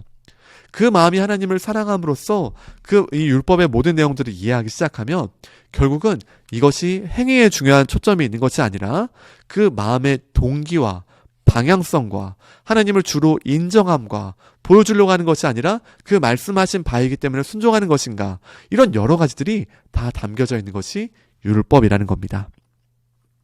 그리고 바로 이 율법이야말로 죄의 분명한 기준이 되죠. 여러분 그래서 우리가 이제 율법의 그 엄중한 잣대로 바라보기 시작하면 율법은 마음의 법이기 때문에 아무도 그 율법 앞에서 떳떳하고 의로운 사람이 없다는 겁니다. 아, 나는 율법 다 지켰는데요? 라고 말하는 것 자체가 율법을 모르니까 그렇게 말한다는 거예요. 자, 그래서 죄의 기준이 하나님의 율법이라고 하면요, 형벌의 대상은 이제 모든 사람이 됩니다. 하나님을 사랑한다라고 말하지만 그 마음 가운데 하나님의 사랑이 진짜 있지 않고, 그리고 우리의 마음 가운데서 하나님을 의지하고 하나님을 바라보는 것이 아니라 행위적으로 무언가 의로움을 얻어내려는 노력. 여러분, 이게 뭡니까? 이게 또 하나의 무화과 나무잎 옷을 만들어 입는 것이죠. 여러분, 그러므로 이 율법까지도요, 아까 말씀드렸던 그 나뭇잎 옷의 범주에 또 다시 들어가게 됩니다. 그리고 오히려 율법은 무엇이냐면, 율법이 악한 것이 아니라 선하고 의로운데, 율법을 통하여서 우리의 진짜 모습을 바라보게 되고, 특별히 여러분 다 기억나시죠? 결국 성경이 말하는 바는 뭐라 했습니까? 남에 관한 이야기 하는 거 아니라 그랬어요. 성경은요, 바로 우리 자신을 향하여서 정확하게 콕 집어서 손가락으로 딱 이렇게 해가지고 어떻다라고 말하는 것입니까? 너는 죄인이다 라고 성경은 아주 분명하고 명확하게 콕 찍어서 말한다는 것입니다. 여러분, 그리고 그 형벌의 대상으로 우리 모두가 거기에 들어가 있고요. 자, 그러므로 이제 인간은 어떻습니까? 모두가 죄 아래에 있게 된 것입니다. 자, 근데 이때 우리가 같이 얘기하면서 무슨 얘기 했었냐면, 죄인의 특징은 무엇이냐면 무지와 착각과 하나 더하면 무시예요. 일단 모릅니다. 하나님 그분을 모르는 것도 문제고요. 그 다음 착각. 지금 내가 살고 있는 여기가 다라고 생각하고 이게 맞다라고 착각해요.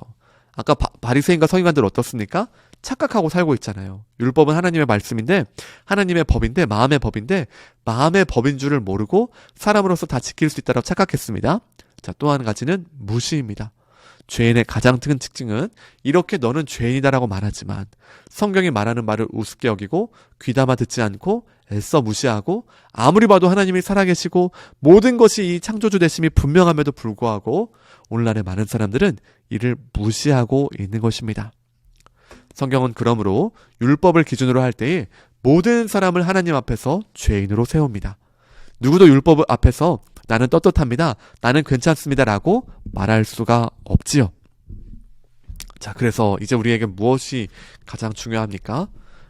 여자의 후손을 기다리고 있는 것입니다. 자, 우리 45페이지 보시면 복음 곧 화목제물 되신 예수 그리스도에서 로마서 3장 말씀 나와 있는데요. 여러분, 우리 마태복음 처음 펼 때 어떤 말씀이 있습니까? 아브라함과 다윗의 자손 예수 그리스도의 계보라 라고 말합니다. 여러분, 이 말씀 자세히 보시죠. 여러분, 어떤 얘기를 하고 있냐면 창세기 3장에서 15절에서 말했던 그 여자의 후손이 바로 이분 아니야? 라는 이 마태는요, 그 감격을 갖고 지금 이 글을 쓰는 거예요. 더군다나 그 여자의 후손을 계속해서 기다리고, 그것이 누구십니까? 곧 메시아이시죠. 메시아. 자, 이스라엘 공동체 안에 이것을 정말 잘 아는 사람들은 어떻습니까? 마태가 지금 이 본문을 쓸 때에 지금 마태가 무슨 얘기하는 것이지? 설마 그 여자의 후손에 관한 얘기하는 것인가? 라는 생각을 갖고 읽는다면요, 마태복음 전체는 새롭게 읽혀지기 시작합니다. 왜냐? 여러분, 아브라함이 과연 이삭을 낳았습니까? 아니에요. 사라가 이삭을 낳았죠. 여러분, 이삭이 야곱을 낳았습니까? 아니에요. 리브가가 야곱을 낳았죠. 임신하고 그 고생 가운데 아이를 낳았다는 것입니다. 마찬가지로 여러분, 저도요, 제가 제 아이를 낳았으니까 이제 우리 아기 이제 태어난 지가 31일째 이제 돼가는데요. 한 달이 돼가는데요. 오늘이 딱 한 달째 되는 날입니다. 여러분, 제가 낳지 않았습니다. 제 아내가 이 아이를 임신하고 오랜 고생과 이런 기간을 거치면서 제 아내가 낳았습니다. 여러분, 그런데 성경은 어떻습니까? 아브라함이 이삭을 낳고 이삭이 야곱을 낳고 모두가 남자가 낳았다라는 표현이 다 나오고 있습니다.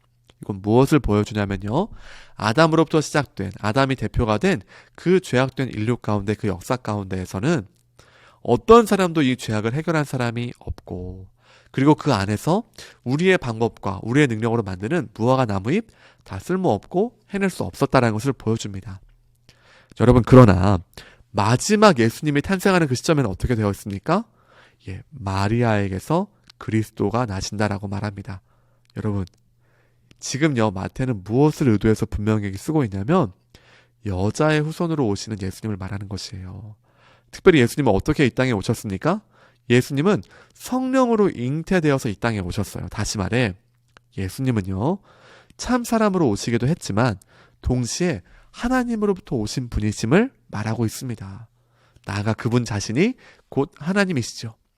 지금요, 인류의 이 모든 역사들은 계속해서 이 죄와의 싸움 가운데 이것을 해결할 수 있는가에 대해 아무리 노력해도 어떻습니까?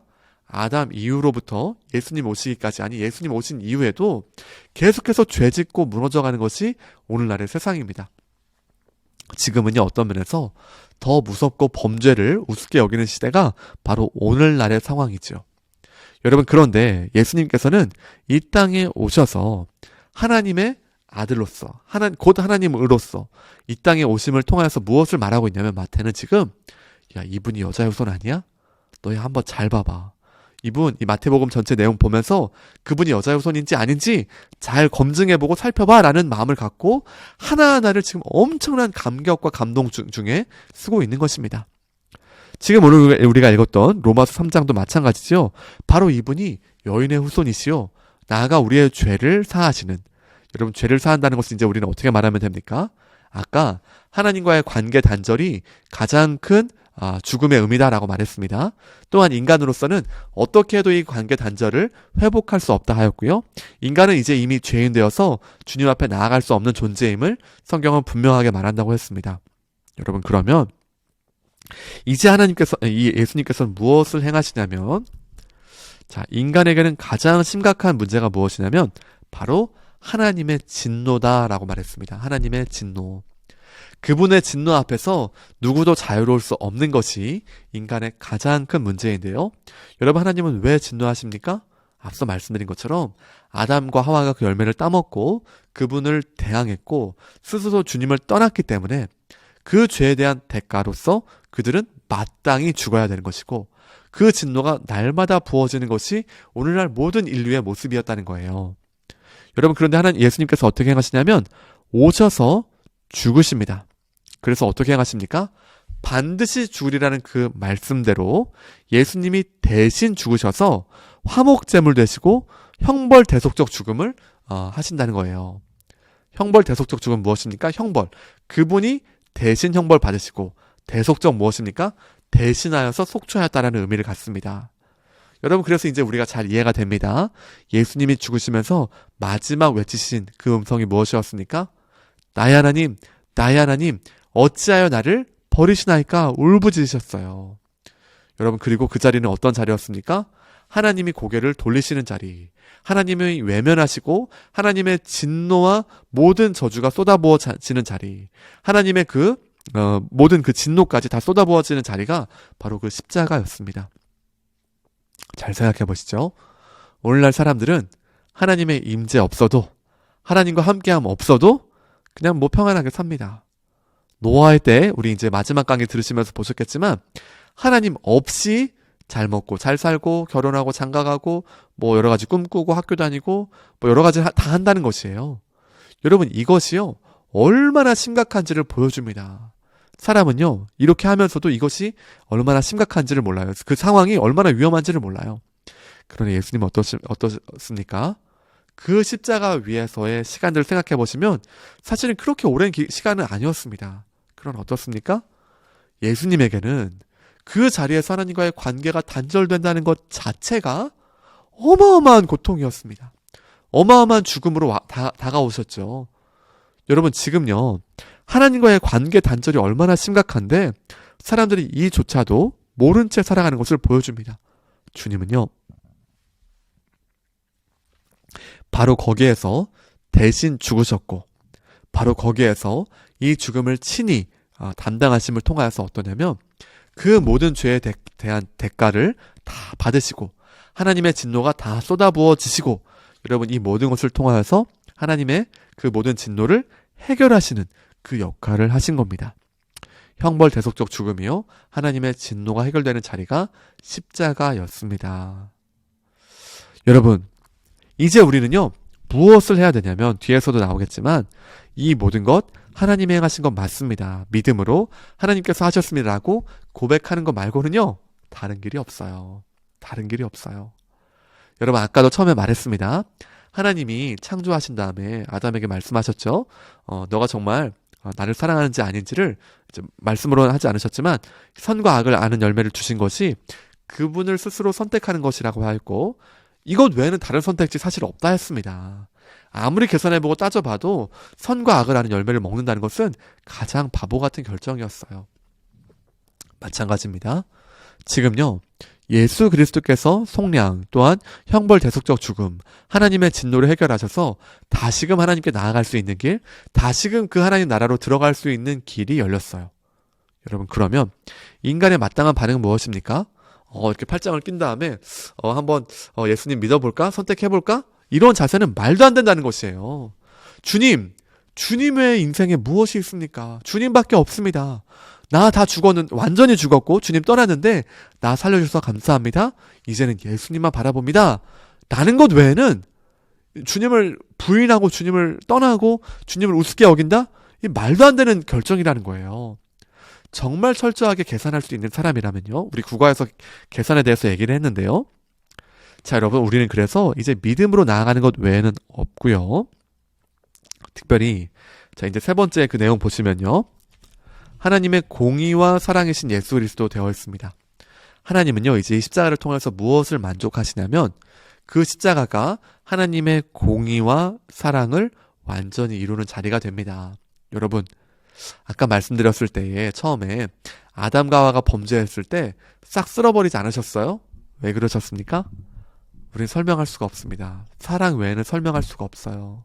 이 인간들을 사랑하시니까 끝까지 사랑하시고 끝까지 돌보기를 원하시니까 그 죄를 범하고 그렇게 했음에도 불구하고 그냥 싹 쓸어버리지 않고 정령 죽으리라 반드시 죽으리라 말씀하셨으면 다 죽어 마땅한데 그렇게 행하지 않으신 것은 오직 사랑으로밖에 설명이 되지 않습니다. 자 그리고 동시에 그냥 봐주시지도 않았어요. 여러분 왜 그냥 봐줄 수 없습니까? 하나님은 공의의 하나님이시니까요.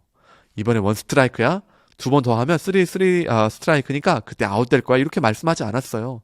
아니면 한 번만 봐줄게 이러지 않으셨어요. 왜요? 하나님은요 공의 하나님이십니다. 이 세상에 공의와 정의를 너무너무 부르짖는 시대죠. 공의 자체가 하나님으로부터 나옵니다. 여러분 그러므로 주님께서는 이 공의와 사랑을 다 만족시키는 그 자리로서 십자가라는 놀라운 지혜 가운데 행하신 것입니다. 특별히 여러분 예수님은 어떤 분이십니까? 참 사람이자 참 하나님으로 오셔서요. 우리를 대신하셔서 거기에 죽으셨고 그분은 어떤 분이세요? 네, 그분은요. 완전 하나님이시기 때문에 사실은 그렇게 완전 하나님이시기 때문에 제물로서의 그 모든 함께 하시기에 모든 것을 행할 수 있는 분이십니다. 자, 제가 이제 제물 얘기를 하다가 조금 멈췄는데요. 여러분 지금요, 이 예수님에 대해서 사람들은 질문하는 것이에요. 그 죽음이 도대체 무슨 의미가 있습니까? 여러분, 그러나 이제 이렇게 생각하시면 됩니다. 예수님이요, 3번의 시험을 당하시죠? 여러분, 3번 시험을 당하실 때 어떻습니까? 우리가 보기에는, 야, 그거 뭐 예수님이니까 다 이길 수 있지. 이렇게 말하면 안 돼요. 여러분, 예수님이 이 3번의 시험은 인간의 가장 극한의 상황 가운데에서 가장 매혹적이고 가장 강력한 유혹이라고 말할 수 있습니다. 저는요 하루 한 끼만 먹어도 혈당이 떨어진 걸 느낍니다. 막 시야가 안 보여, 막 흐릿흐릿하고요. 여러분 그런데 예수님 며칠을 굶으셨습니까? 40일을 굶으셨습니다. 40일을 굶으시면서 정말 온갖 그 과정들을 거치셨고요. 그 가운데에서 아마 예수님은 저라면 돌아다니는 사람도 나무도 뭐 온갖 먹을 것들이 아닌 것도 다 먹을 것으로 보였을 것입니다.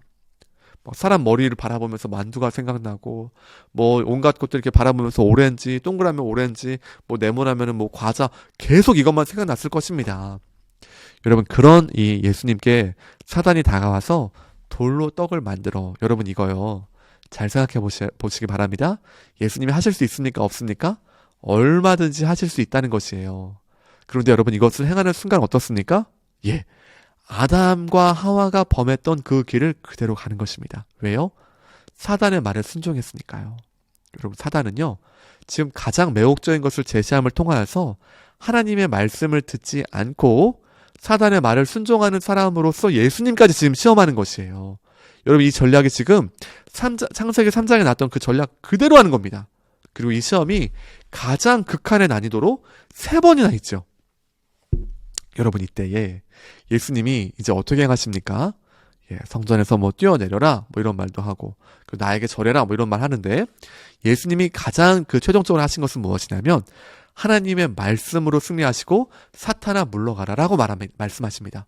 원래 이 모습이 처음에 하와가 했어야만 하는 행동이에요.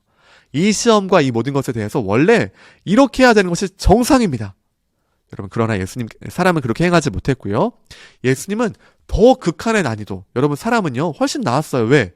완전한 세상 가운데 먹을 것도 많고 내 안에 사랑하는 사람도 있고 하나님 위에 계시고, 그때 여차하면 그냥 하나님께 물어보면 돼요. 하나님, 지금 얘 왜 이래요? 이렇게 물어보면 된다는 것이에요. 여러분, 그러나 예수님은 지금 어떤 상황에 시험 받으시냐면 훨씬 극한의 난이도, 극악의 난이도. 그리고 여러분, 예수님 입장에서 지금 예수님은요 십자가에 이 땅에 왜 오셨습니까? 십자가에 달려 죽기 위해 이 땅에 오셨어요. 이건 무슨 의미냐면 예수님의 인생은 지금 어떤 자리로 나아가고 있냐면 죽음을 향해 나아가는 고통스러운 여정이에요. 그리고 지금 이 사탄이 제시하는 것은 무엇입니까? 야, 이 모든 것을 함께 할 수 있는 지름길 알려줄게 하는 거예요. 지름길. 나한테 한 번만 절해봐. 그러면 다 해줄게. 뭐 떡 만들어봐. 뭐 괜찮잖아. 그리고 또 무엇도 얘기합니까? 뛰어내려라. 그럼 여러분 어떻습니까? 뛰어내릴 때 촥 멈추면 사람들이 바라보면서 와, 저 사람 메시아구나, 다 따라올 거란 말이에요. 여러분, 그러니까 지금 이 사단이 제시하는 것은요 전혀 얼토당토한 것을 말하는 것이 아니라 아주 매혹적이고 아주 교묘한 어떤 아주 강력한 시험인 것을 보여주고 있습니다. 여러분, 그러나 예수님은 이때에 3번에 걸쳐서 다 말씀으로 승리하셨고, 그리고 마지막에 사단아 물러가라, 주 너의 하나님을 시험하지 말라라고 말씀하시면서 승리하십니다. 여러분, 여기서 제가 이 시험 이야기를 길게 이야기한 이유는 무엇이냐면 예수님은요 죄가 있으십니까? 없으십니까? 없습니다. 더 나아가 율법을 어기신 적이 있습니까? 없습니까? 마음으로라도 없다는 것이에요. 그 가장 강력한 시험 앞에서도 오롯이 말씀만을 순종하고 의지하면서 이것을 이겨나가십니다. 굶어 죽을지언정 사단에게 엎드리지 않고요. 그 나중에 십자가에 달려 죽을지언정 절대로 사단에게 절하지 않으십니다. 왜요? 하나님만이 주인이시고 하나님만이 왕이시니까요. 주님은요 지금 이 모습을 보여주심을 통하여서 지금 뭘 보여주시냐면 그분이야말로 참 하나님이시오 참 사람이실 뿐만 아니라 형벌 대속적 죽음을 받기에 그 제물이 되기에 합당한 분이시다는 것을 보여줍니다. 죄가 조금도 없고 우리의 죄를 그래서 완전히 담당하실 수 있는 분이심을 보여주고 있습니다. 자, 그래서 우리 주님께서는 우리에게 무엇을 주기를 원하셨습니까? 자, 우리에게 무엇을 보여주시냐면 하나님의 의로우심을 나타내시고 또한 그 가운데에서 우리에게 그 하나님과의 임마누엘을 주기를 원하셨습니다. 자, 그리고 이제 우리 여기 내용에서 믿는 자를 또한 의롭게 하려 하신다. 그래서 우리로 하여금 그리스도로 말미암아서 의인 되도록 하기 위하여서, 다시 말해 이것은 무슨 의미예요? 하나님 나라로 들어가도록 하기 위하여서 우리에게 그 십자가 죽음으로써 우리에게 이 은혜를 주셨다는 것입니다. 자, 이제 우리 사과로 넘어가도록 하겠습니다. 자, 우리 조금 시간 지나가고 있는데요. 자, 한번 다시 보면서 60페이지 보도록 하겠습니다. 함께 읽습니다. 같이 읽습니다. 시작. 복음은 하나님께서 예수 그리스도를 죽음에서 다시 살리시고 하늘에 올리셔서 하나님 나라의 주가 되게 하셨다는 소식입니다.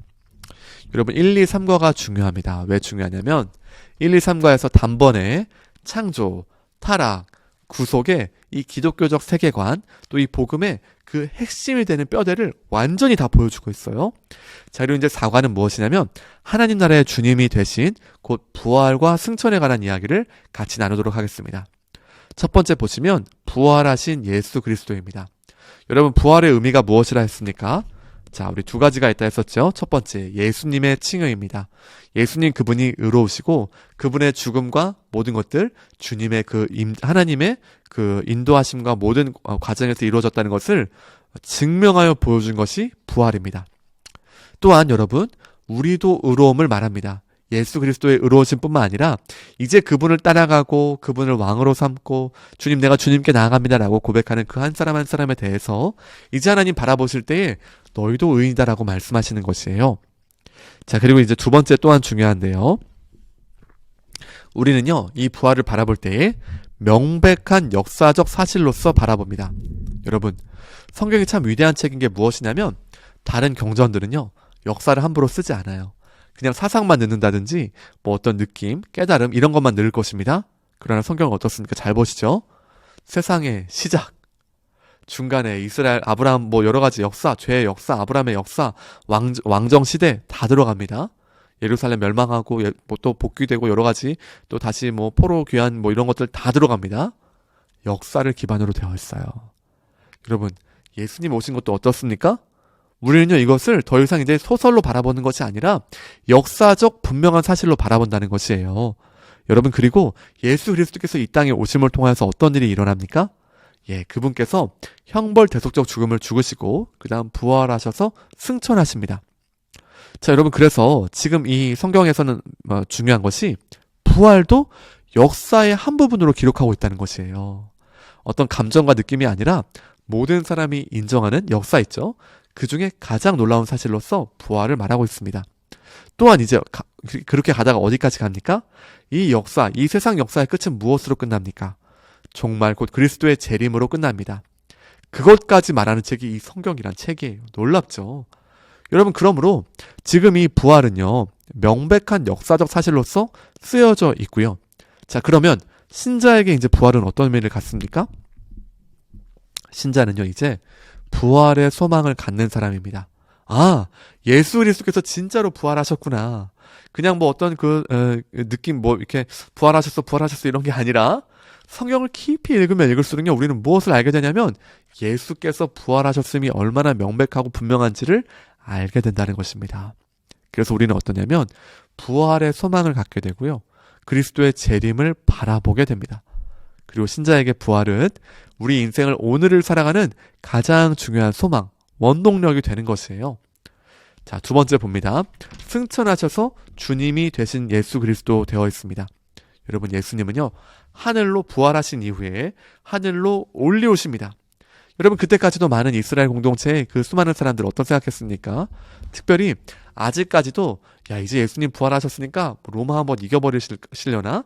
예수님 부활하셨으니까 정치적 메시아로서 어떤 뭔가 하려나? 이 생각을 많이 했습니다. 그러나 여러분, 예수님은 철저히 하나님 나라를 가르치셨고요. 그리고 다시 이제 승천하십니다. 여러분, 여기서 승천은 우리 뭐 중간권, 뭐 열권, 뭐 성층권 이런 거 아니라 했습니다. 여러분, 지금 예수님의 승천은요, 하나님의 보좌 우편에 앉으셨다는 뜻이에요. 자, 여러분, 우리가 무엇을 배웠었냐면 창조자이자 주님이시다라고 1과에서 얘기했습니다.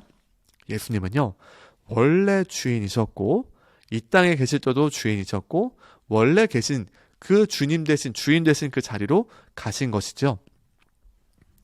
여러분, 그래서 이 승천하심은요, 이제 예수님이 진짜 주인이시고 창조자이심을 보여주는 사건입니다. 자, 그리고 승천하셔서 주님이 되셨기 때문에 우리는 무엇을 말할 수 있냐면 하나님 나라가 이제 다시금 시작된다는 것이에요.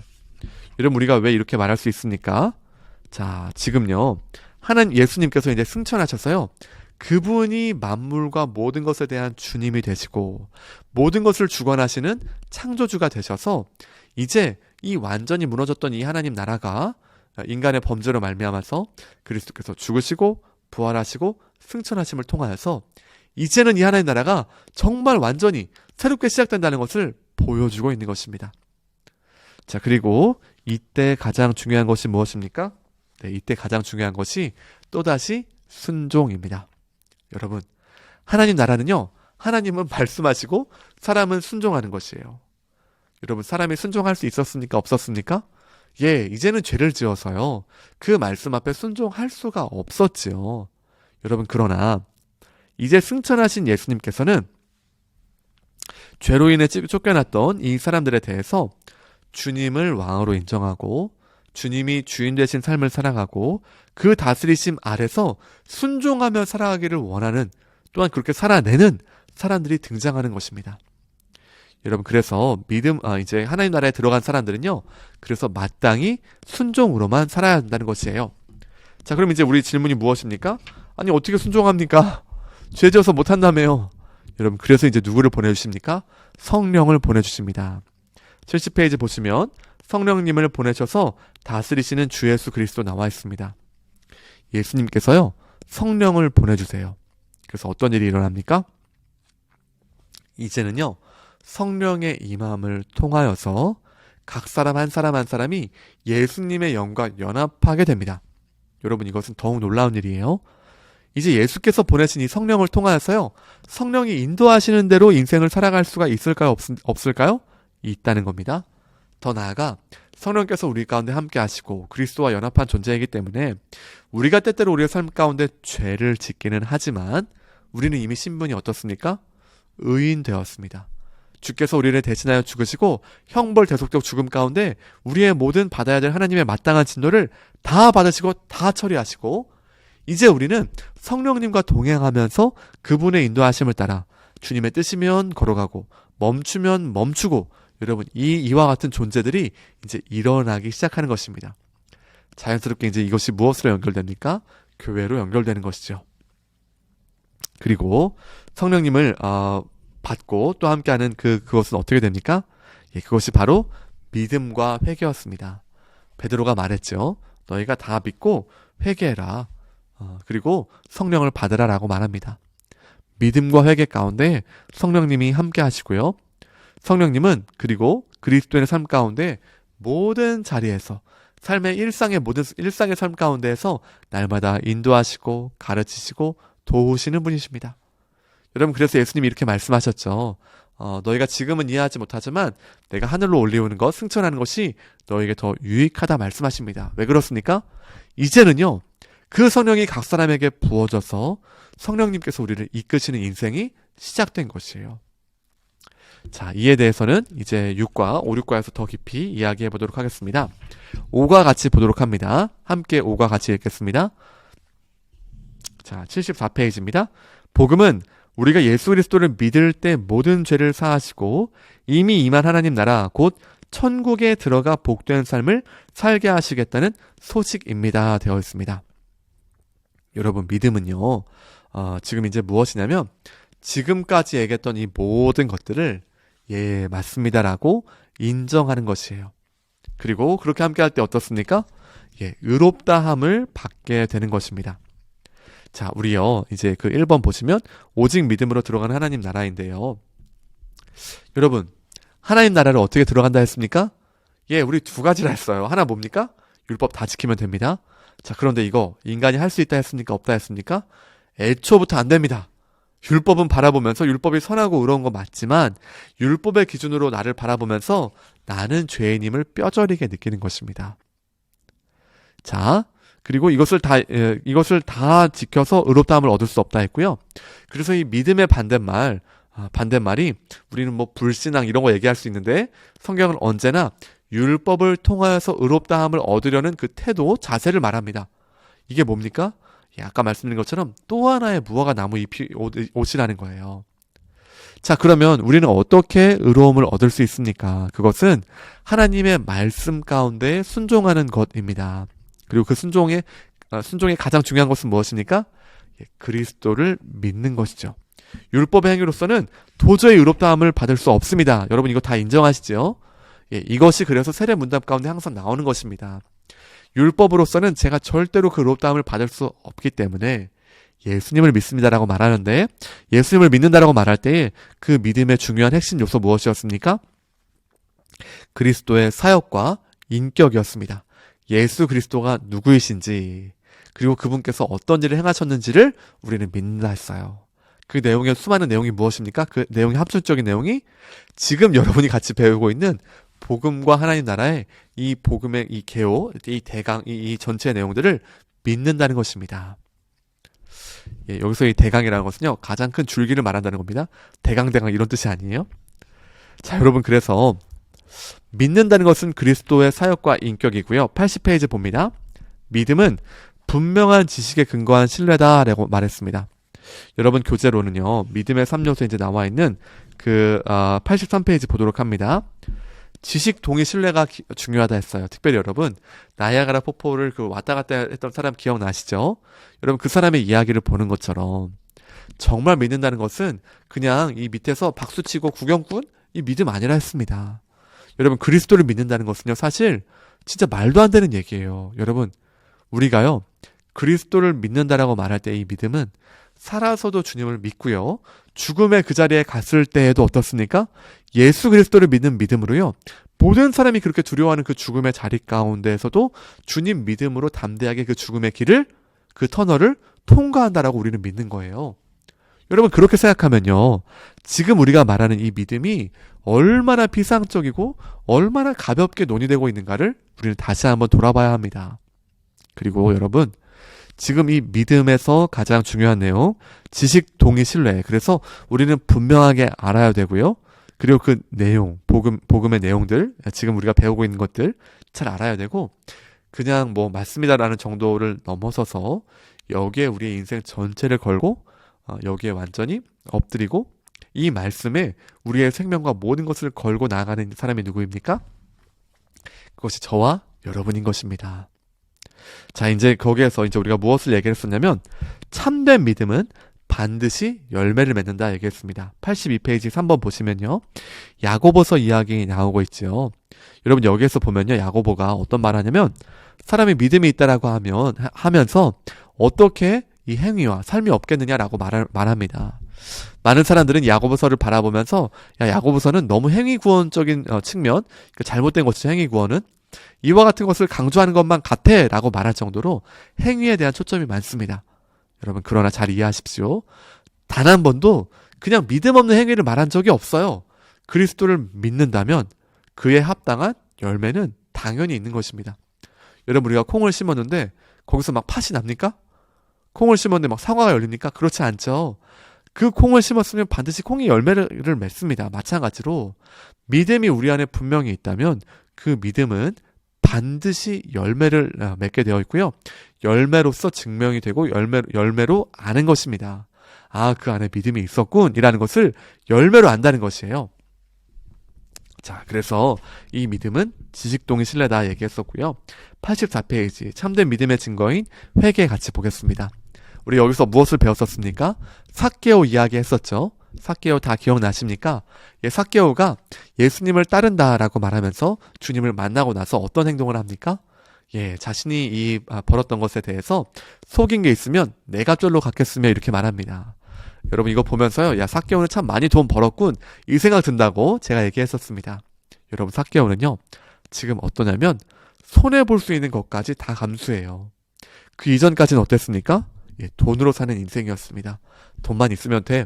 세리지만 욕을 먹지만 그래도 나는 돈이 있어. 떵떵거리며 살았겠죠. 여러분 그러나 그리스도를 만나고 나니까 어떻습니까? 그때까지 최고의 가치로 여겼던 돈이 돈 따위가 되는 것이에요. 야, 이것과 그리스도를 비교할 수 있냐. 예수님이 더 위대하다는 것이죠. 예수님을 발견한 이 가치, 이 보화가 훨씬 크고 놀랍다는 것이죠. 그래서 여러분, 참된 믿음의 증거는 언제나 회개가 나타나는 것입니다. 회개라는 것은요, 알고 믿고 후회하고 뉘우치면서 돌이키고 살아가는 것입니다. 특별히 우리가 회심에 대해서 얘기했었는데요, 회심은 믿음과 회개를 포함한다 했습니다. 여러분 오늘날 그리스도인으로 산다라고 말하면서도 회심하지 않은 그리스도인이 참 많은 시대를 살아갑니다. 물론 이것을 우리 사람의 눈으로 명명백백하게 구분하고 칼로 나눌 수는 없지요. 잘 모릅니다. 그러나 여러분 적어도 그 회심이라는 것은 믿음과 회개를 포함하고 있고, 그의 삶 가운데에서 이 믿음의 열매가 나타남을 통하여서 회심이 증명되는 것입니다. 여러분 그래서 우리 모든 사람들은요, 과연 이 회심 여부가 분명해야 되고, 더 나아가서는 우리가 만나는 많은 사람들, 또 뭐 다음 세대, 또 우리 사랑하는 가족들, 또 누군가에게 복음을 전한다면 그 사람의 회심을 위해서 우리는 같이 초점을 두고 함께 하는 것입니다. 자, 넘어가겠습니다. 6과 보죠. 90페이지입니다. 90페이지 함께 보도록 하겠습니다. 함께 읽습니다. 복음은 믿는 우리 모두를 그리스도와 합하게 하시고 그 안에 거함으로 그분의 모든 복을 충만히 누린도록 하신다는 소식입니다. 되어 있습니다. 여러분, 육과가요, 사실은 가장 어떤 면에서는 조금 어려운 내용일 수도 있습니다. 자, 그러나 여기에서는 조금 여러분의 이 그림 내용들을 보면서 좀 전반적으로 정리하도록 하지요. 자, 이제 우리가 여기서 무엇을 말하고 있냐면요, 그리스도와의 연합에 대해서 말하고 있습니다. 여러분, 우리가요, 세례를 받아요. 세례는요, 여러분, 그리스도와 연합되었음을 보여주는 것입니다. 우리가 이제 어떤 이 교회에서 이 세례를 받음을 통해서 그 행위 자체 가운데 그 순간 갑자기 그리스도와 결합한다는 것이 아니고요. 여러분, 그리스도와 함께하고 하는 것은요, 성령 세례를 의미합니다. 그리고 이것은 어떻게 성령 세례를 받게 됩니까? 예, 믿음으로 말미암아 주님과 함께할 때에 성령으로 말미암아 하나 되는 것을 성령 세례로 말하는 것이죠. 그리스도와의 연합을 의미합니다. 여러분, 그리고 연합한 사람은 어떻습니까? 예, 모든 그 복락이 이제 그때부터 다 쏟아지는 것이에요. 여러분, 그리스도에는요, 차차 복을 누리고 차차 복 받고 차차 뭐 잘 되는 거 아니에요. 예수님의 사람 그리스도를 믿고 연합하는 그 순간에 하늘에 신령한 모든 복을 다 받는 겁니다. 그리고 몰랐던 것을 알아가는 것이 신앙의 여정이죠. 야, 그리스도와 연합하는 게 이렇게 놀라운 것이었구나. 예수님과 함께 한다는 것, 그 믿음으로 걸어간다는 것이 이렇게 깊은 의미였구나라는 것을 그 후에 차차 알아가는 것이 신앙의 여정입니다. 여러분, 그래서 우리가 그리스도와 옷 입는다 이런 표현도 하기도 했고요. 자, 우리 아담에게서 그리스도에게로 한번 이야기를 보도록 하겠습니다. 96페이지를 보시면 아담과 예수 그리스도하여서 동그라미로 표현된 것 있습니다. 그 내용을 중심으로 한번 보지요. 여러분, 성경은요, 언제나 인류의 대표를 이 두 사람으로만 둡니다. 두 가지로만 두는데요. 그게 무엇입니까? 첫 번째는 아담, 두 번째는 둘째 아담 대신 예수 그리스도입니다. 여러분, 이 두 분은 이 아담과 예수님은 어떠냐면 인류의 대표입니다. 그래서 어떤 사람도 아담에 속해 있든지 아니면 예수님께 속해 있든지 두 개밖에 없습니다. 이런 질문을 할 수도 있겠습니다. 아니, 아담과 예수님 말고 뭐 그 중간쯤 있잖아요. 여러분, 이런 거 없다는 거예요. 우리 마태복음 우리 마지막 재림 부분에서도 보았던 것처럼 양과 염소로 가르쳤지 양염소 이런 거 없습니다. 뭐 염소 양, 염소인 듯 염소 아닌 염소 같은 너 이런 거 없다는 거예요. 염소면 염소고 양이면 양이지 딱딱 구분되는 것입니다. 성경은요, 이것이 지혜다라고 말하는 것이에요. 잠언도 보면 의인과 악인을 분명히 가릅니다. 교만한 자, 겸손한 자 분명히 구분합니다. 이분법적인 사고가 아니라요, 우리의 삶 가운데 정말 그 사실을 분명하게 더 분명하게 보여주는 이것이야말로 더 진정한 사실이라는 거예요. 여러분, 그래서 사람은요, 아담 아래에 있든지 예수 그리스도 아래에 있든지 있습니다. 아담 아래에 있다는 것은 무엇입니까? 예, 아직도 이전에 나 곧 옛사람이 되어서 죄 아래에 있고 사단의 지배 아래에 있고 하나님의 진노 아래에 있는 존재를 말합니다. 그러나 믿음으로 말미암아 성령을 받은 사람은 그리스도와 합한 사람이 되었고요. 예수 그리스도 안에서 이 사람은 어떻게 됩니까? 새 사람이 되죠. 한 새 사람이 되고요. 자, 그래서 예수 그리스도 안에 있는 이 사람은 예수 안에서 이제 어떻습니까? 하나님의 자녀가 되고 하나님의 진노가 아니라 하나님의 은혜 아래에 있고 하나님의 사랑 아래에 있고 우리가 가장 제일 좋아하는 표현 무엇입니까? 하나님 나라에 들어갔다라는 겁니다. 이것이 연합으로 일어나는 것이고요. 뒤에서도 말하겠지만 여기서의 이 나는 개인적인 나만을 의미하는 것이 아니에요. 에베소서 말씀 우리가 기억하시죠? 한 새 사람을 지어 이렇게 말씀하십니다. 이제는요, 우리 존재 자체가 그저 나만 잘 되고 나만 개인적으로 구원받고 나만 홀로 이런 게 아니고요. 교회적 존재, 집합적 존재, 그리스도 안에서 하나 된 한 몸 많은 지체 이렇게 되어서요. 우리가 이제는 교회적 존재로서 한 새 사람이 되었다는 것을 또한 이해하셔야만 합니다. 자, 그리고 이제 마지막 그리스도 안에서 모든 것을 누리는 자 같이 보도록 합니다. 자, 여러분, 그리스도 안에서 이제 이 사람들은 어떠냐면 여기 그림 보시죠. 위대한 교환 되어 있는데요. 99페이지입니다. 네, 칼빈의 중요 교리입니다. 칼빈의 중요 교리고요. 예수님의 의는 우리의 의가 되고 우리의 죄는 예수님께 맡겨지고 담당된 죄가 되었다는 것이에요. 뭐 그렇게 어렵고 복잡한 것이 아닙니다. 이제 사람은요, 제일 큰 문제, 죄의 문제가 해결되었습니다. 할렐루야. 너무너무 기쁜 일이에요. 우리가 그렇게 이렇게 지고 있던 그 죄의 문제가 완전히 해결되었어요. 예수님으로 말미암아. 원래 내가 죽어야 될 그 십자가의 자리 예수께서 대신 죽으셨고요. 아담의 그 범죄와 그 모든 우리의 인간의 범죄와 이 모든 자리 가운데 있었던 이 모든 괴로움들 가운데서 여러분 어떻습니까? 그리스도께서 내 죄를 다 담당하심을 통하여서요. 그 죄가 완전히 해결되었습니다. 이제 우리는요. 더 이상 죄로 인해서 눌리고 괴로워하는 존재가 아니에요. 그리스도께서 다 해결하셨습니다. 더 나아가 그리스도의 의로움이 우리의 의로움이 됩니다. 놀라운 일이죠. 그저 죄사함만 받는 것도 놀랍고 감사한 일인데 이제는요. 주님께서 우리를 바라보실 때에 너희는 의롭다 말씀하십니다. 이게 무엇입니까? 칭의입니다. 지금도 죄를 짓고 아직도 생각이 악하고 주님을 따르지 않는 모습들 많은데 주님이 우리를 바라보실 때 아니 너는 죄인 아니야. 너는 의인이야 라고 칭하시는 거예요. 왜 그렇습니까?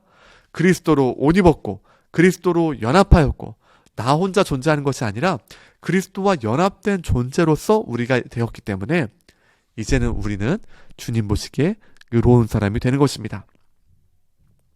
자, 그리고 우리는 이제 무엇을 이제 받게 됩니까? 100페이지에 이제 이번 내용이기도 한데요. 아브라함의 자손이 받는 유업이 있었습니다. 자, 그리고 누가 참 이스라엘이냐? 이게 굉장히 중요한 주제라 했습니다. 사람들은 계속해서 혈통적으로 율법을 다 지킴으로 무언가 그 아브라함의 자손이 된다라고 착각했습니다. 그러나 이제 진짜 하나님 앞에서 아브라함의 자손은 누구냐면 그리스도를 믿음으로 말미암아 성령과 연합한 사람들이 아브라함의 진짜 자손이라는 거예요. 그리고 그들이 받게 되는 유업은 무엇입니까? 하나님의 나라를 유업으로 받게 됩니다. 자, 그래서 이제는 하나님의 나라를 유업으로 받게 되고, 자, 그리고 100페이지 3번 보면요. 그렇게 함께하는 사람들이 이제 누구예요? 자, 이제 그 사람들이 바로 이제 교회다라는 거예요. 교회. 여러분, 그래서 교회는요, 사실 우리가 생각할 때 가볍게 얘기할 수도 있겠지만 이 모든 내용 가운데에서 하나님의 그 놀라운 복락과 은혜를 받은 사람들이 교회 공동체를 이루어서 여기서 또 다시 공동체 됨을 통하여서 하나됨과 이 한지체 되고 사랑하고 서로 제자로서 서로 격려하고 응원하면서 주님 원하시는 그 길을 가면서요. 또 여기서 하나님 나라를 이루면서 기쁨으로 나아가는 것입니다. 자, 이제 그래서 자연스럽게 무엇으로 이어집니까? 7과 하나님 나라의 공동체, 교회로 이어집니다. 104페이지 같이 보도록 하겠습니다. 빨간 글씨 함께 읽습니다. 복음은 믿는 우리 모두를 주님의 몸된 교회로 하나 되게 하시고 서로 사랑하고 섬김으로 하나님 나라의 복을 누리며 주님처럼 온전해지도록 하신다는 소식입니다. 되어 있습니다. 자, 여러분, 이제요, 이 교회 공동체가 시작되죠. 이 사람은 어떻습니까? 이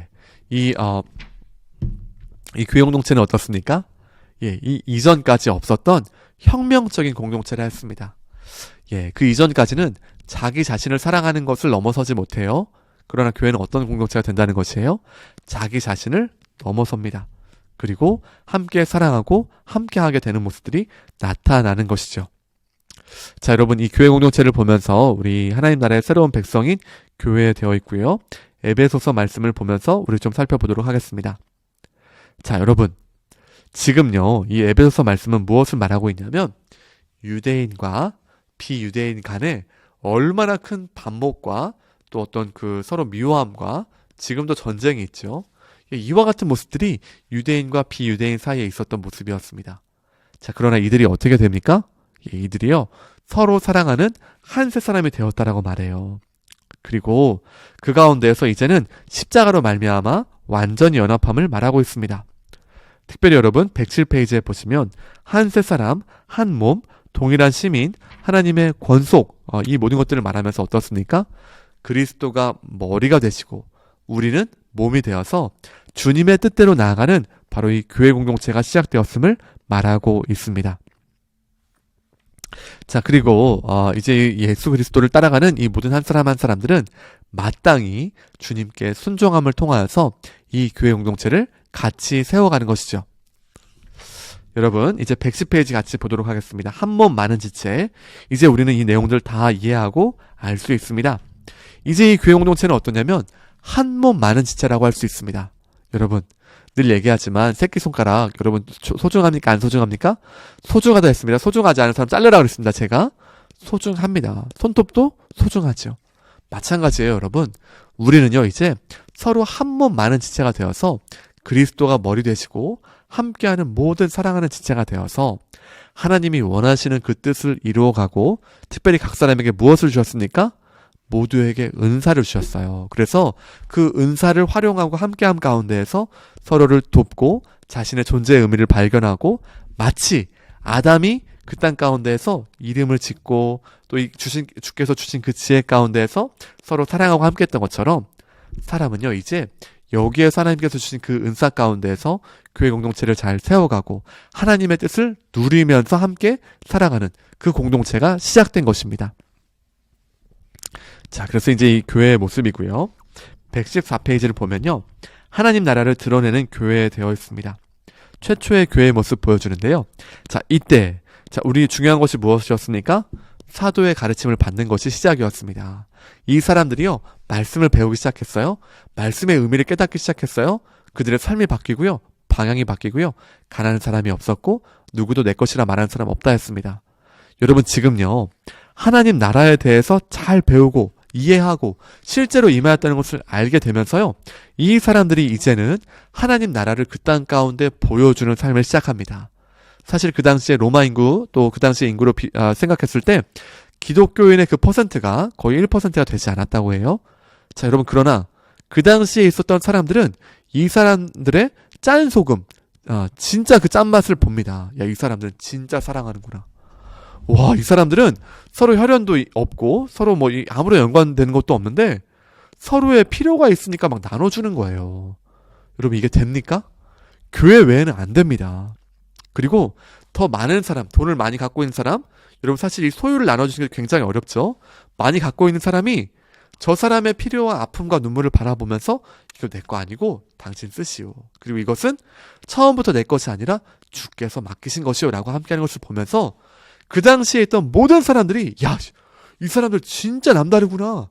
야, 그대로 두면 안 되겠는데 이런 위협을 느낄 정도로 그들은 짠소금, 진짜 사랑이 있는 공동체가 된 것이지요.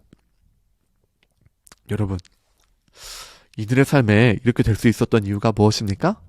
예, 적어도 이들은 하나님의 창조, 인간의 범죄, 나아가 그리스도의 회복, 그리고 그리스도의 승천하심, 이 모든 것들을 잘 알았을 것입니다.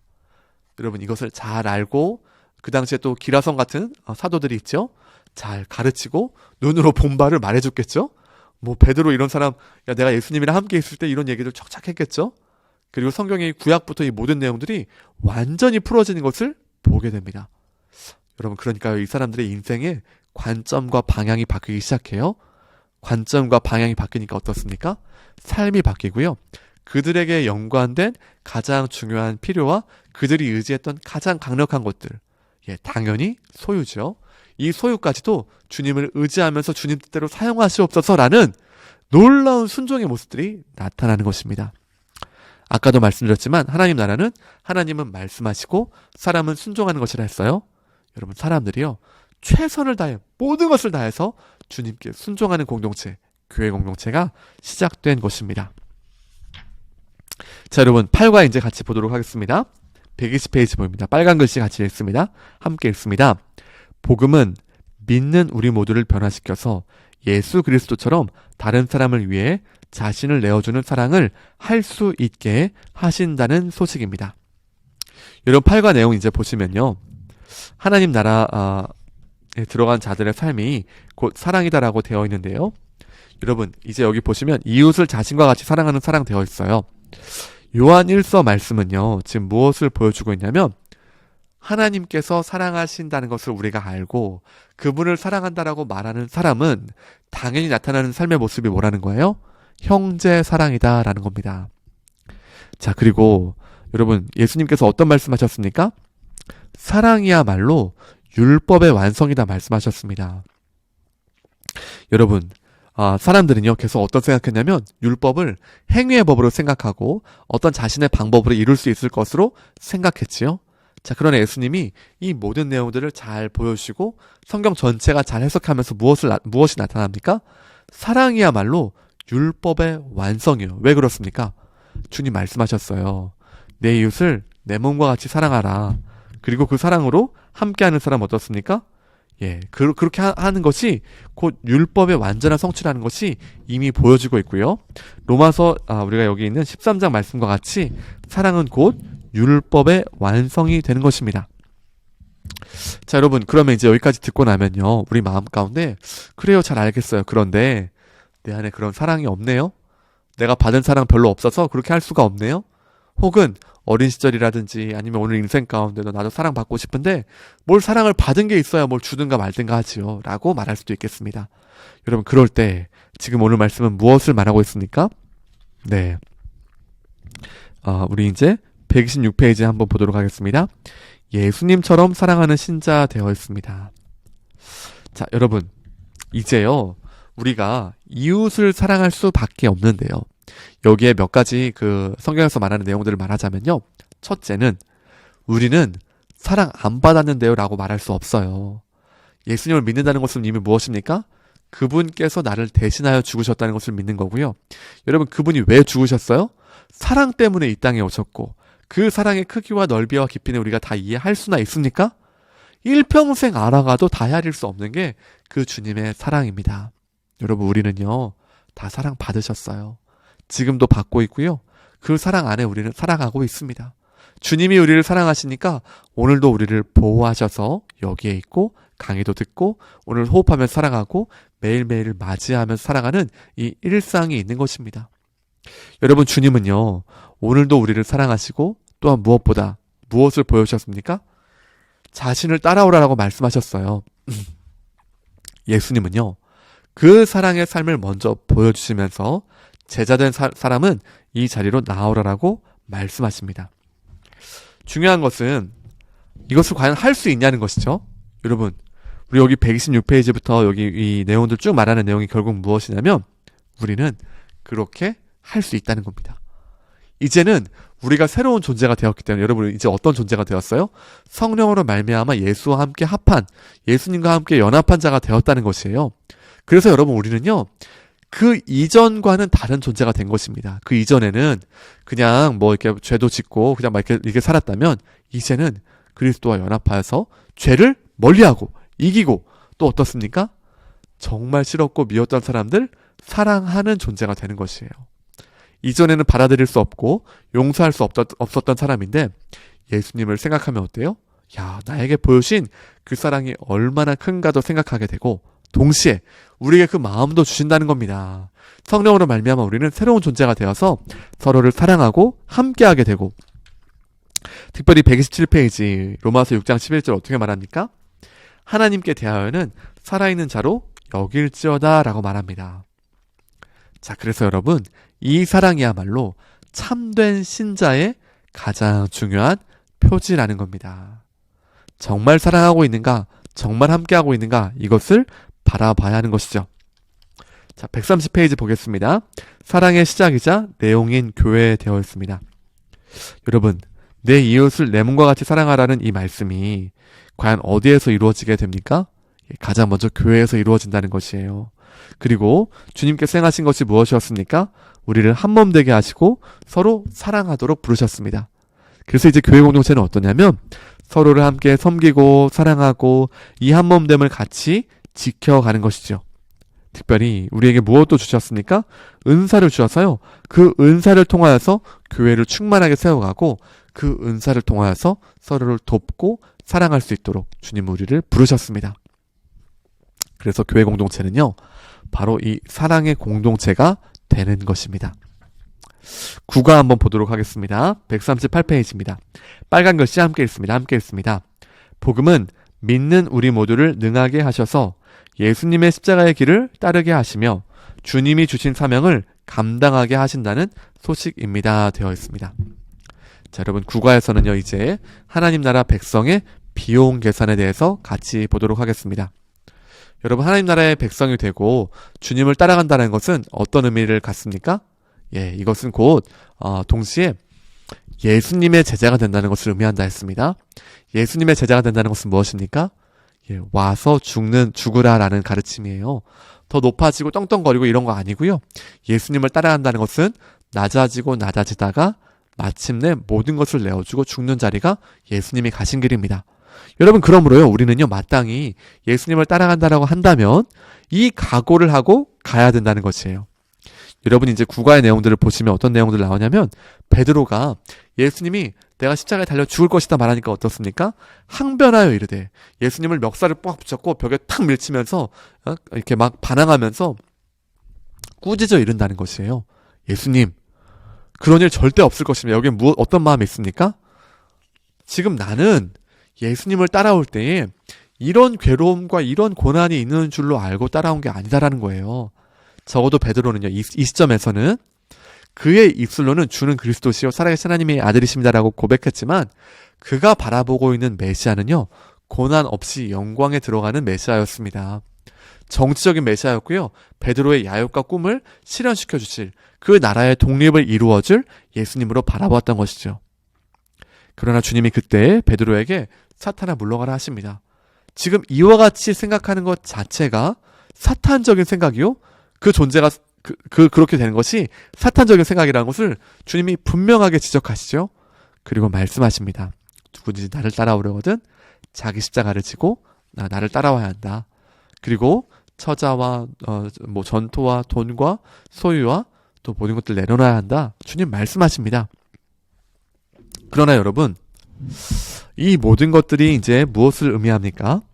네, 베드로는요, 지금 이 상황에서 자신이 이 길을 갈 수 없다, 나는 이제 영광만을 생각했는데, 주님이 말씀하시는 것은 고난이 있다는 것입니다.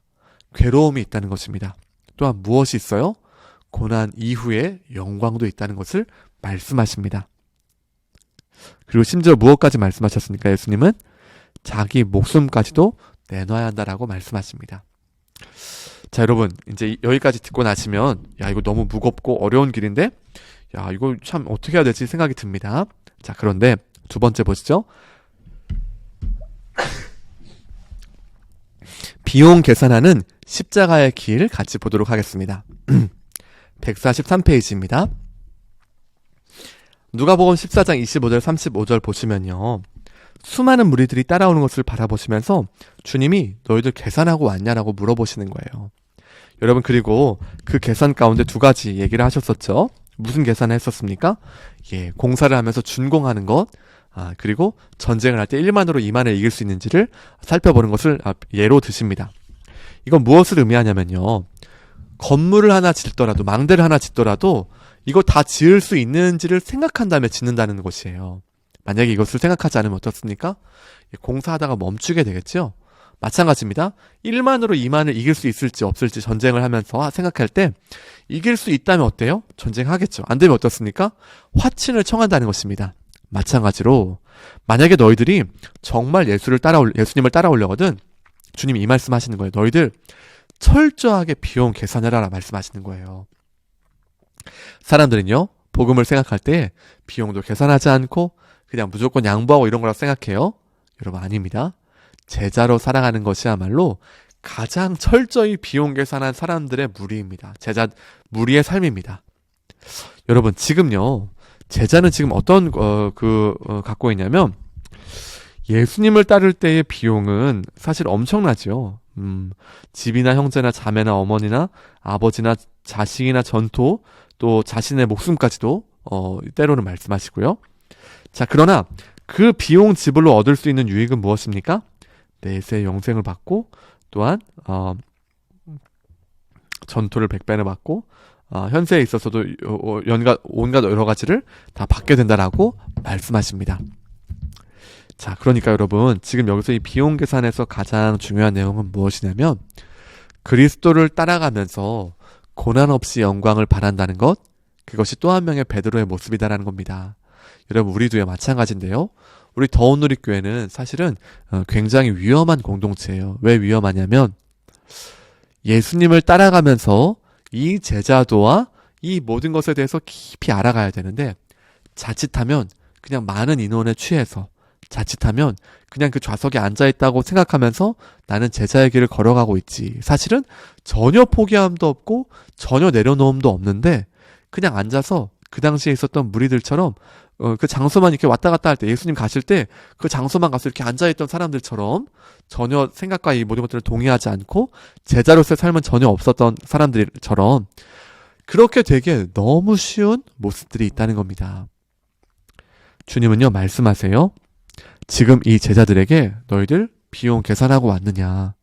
그리고 특별히 여러분 이 길은 146페이지 보시면 영광스러운 고난의 길임을 말하고 있습니다. 고난은요 당연히 괴롭고 힘든 것이에요. 그러나 주님은 언제나 우리에게 인격적이라 했습니다. 그리고 갑자기 순교해라, 갑자기 아프리카 가라 하지 않는다 했습니다. 여러분 아프리카 가라고 하시는 사람은요 아프리카 갈 만한 믿음이 있고 그 준비된 사람에게 가라 하십니다. 오늘요 여러분 우리가 무엇을 기억해야 되냐면 주님은 인격적인 분이셔서 오늘의 일상의 삶 가운데 여러분의 삶 가운데에서 가장 적절하게 인도하시고 함께 하시고 심지어 어떤 고난이 있을 때 우리는 무엇을 믿습니까? 감당할 시험을 허락하셨고 또한 피해야 할 길을 내신다라는 것을 우리는 의지합니다. 특별히 여러분 마지막에 고난은요 우리의 믿음을 시험하는 것일 뿐만 아니라 연단을 통하여서 영광의 자리로 나아갈 수 있도록 합니다. 그 과정을 통해 또한 하나님이 누구이신지 그분 앞에 납작 엎드리고 그분만을 바라볼 수 있도록 한다는 것이에요. 그래서 여러분 이 고난은요 이상한 것이 아니라 고난에 참여함이 영광이요 고난에 함께함이 기쁨이 되는 것입니다. 우리 사도행전 5장 41절 보시면 이런 말씀이 있죠. 사도들은 그 이름을 위하여 능욕받는 일에 합당한 자로 여기심을 기뻐하면서 공의 앞을 떠나니라. 이런 무엇을 보여주냐면 제자들은요 고난 가운데 기뻐했다는 것이에요. 이들이 무슨 제정신이 아니고 막 너무 힘들어서 미치고 이런 게 아니라요. 그 가운데서 고난을 받으면서도 샘솟는 기쁨이 있는 것입니다. 그리스도를 알고 그 증인되고 이 고난을 받으면서도 우리가 얼마나 은혜 가운데 있는가. 여러분 그 고난의 정도가 어느 정도였을까요? 그냥 혼내는 정도였을까요? 아닙니다. 거의 죽음에 근접한 고난이었겠죠. 엄청난 매질과 엄청난 그 혹독한 괴로움들이 많았겠죠. 그러나 그 가운데서도 그들은 기뻐하면서 예수님을 따라갔습니다. 이 관은 여러분에게 질문하고 있습니다. 여러분 정말 비용 계산하셨습니까? 그리고 예수님을 따라가는 길이야말로 가장 위대하고 의미 있는 길이라는 것을 알고 있습니까? 라고 질문하고 있는 것이죠. 마지막 10과 같이 보도록 하겠습니다. 자, 함께 읽습니다. 152페이지입니다. 복음은 우리 주 예수 그리스도께서 다시 오셔서 모든 악한 것들을 심판하실 뿐만 아니라 하나님 나라를 완성하시고 그곳에서 우리로 복된 삶을 살게 하시며 영원히 함께 하신다는 소식입니다. 되어 있습니다. 마지막 재림에 관한 내용입니다. 간략히 말씀드리면요. 예수님이 어떻게 말씀하셨습니까? 반드시 오신다 했습니다. 여러분 예수님이 진짜로 오시는 거 믿습니까? 정말 다시 오실 것이 분명합니까?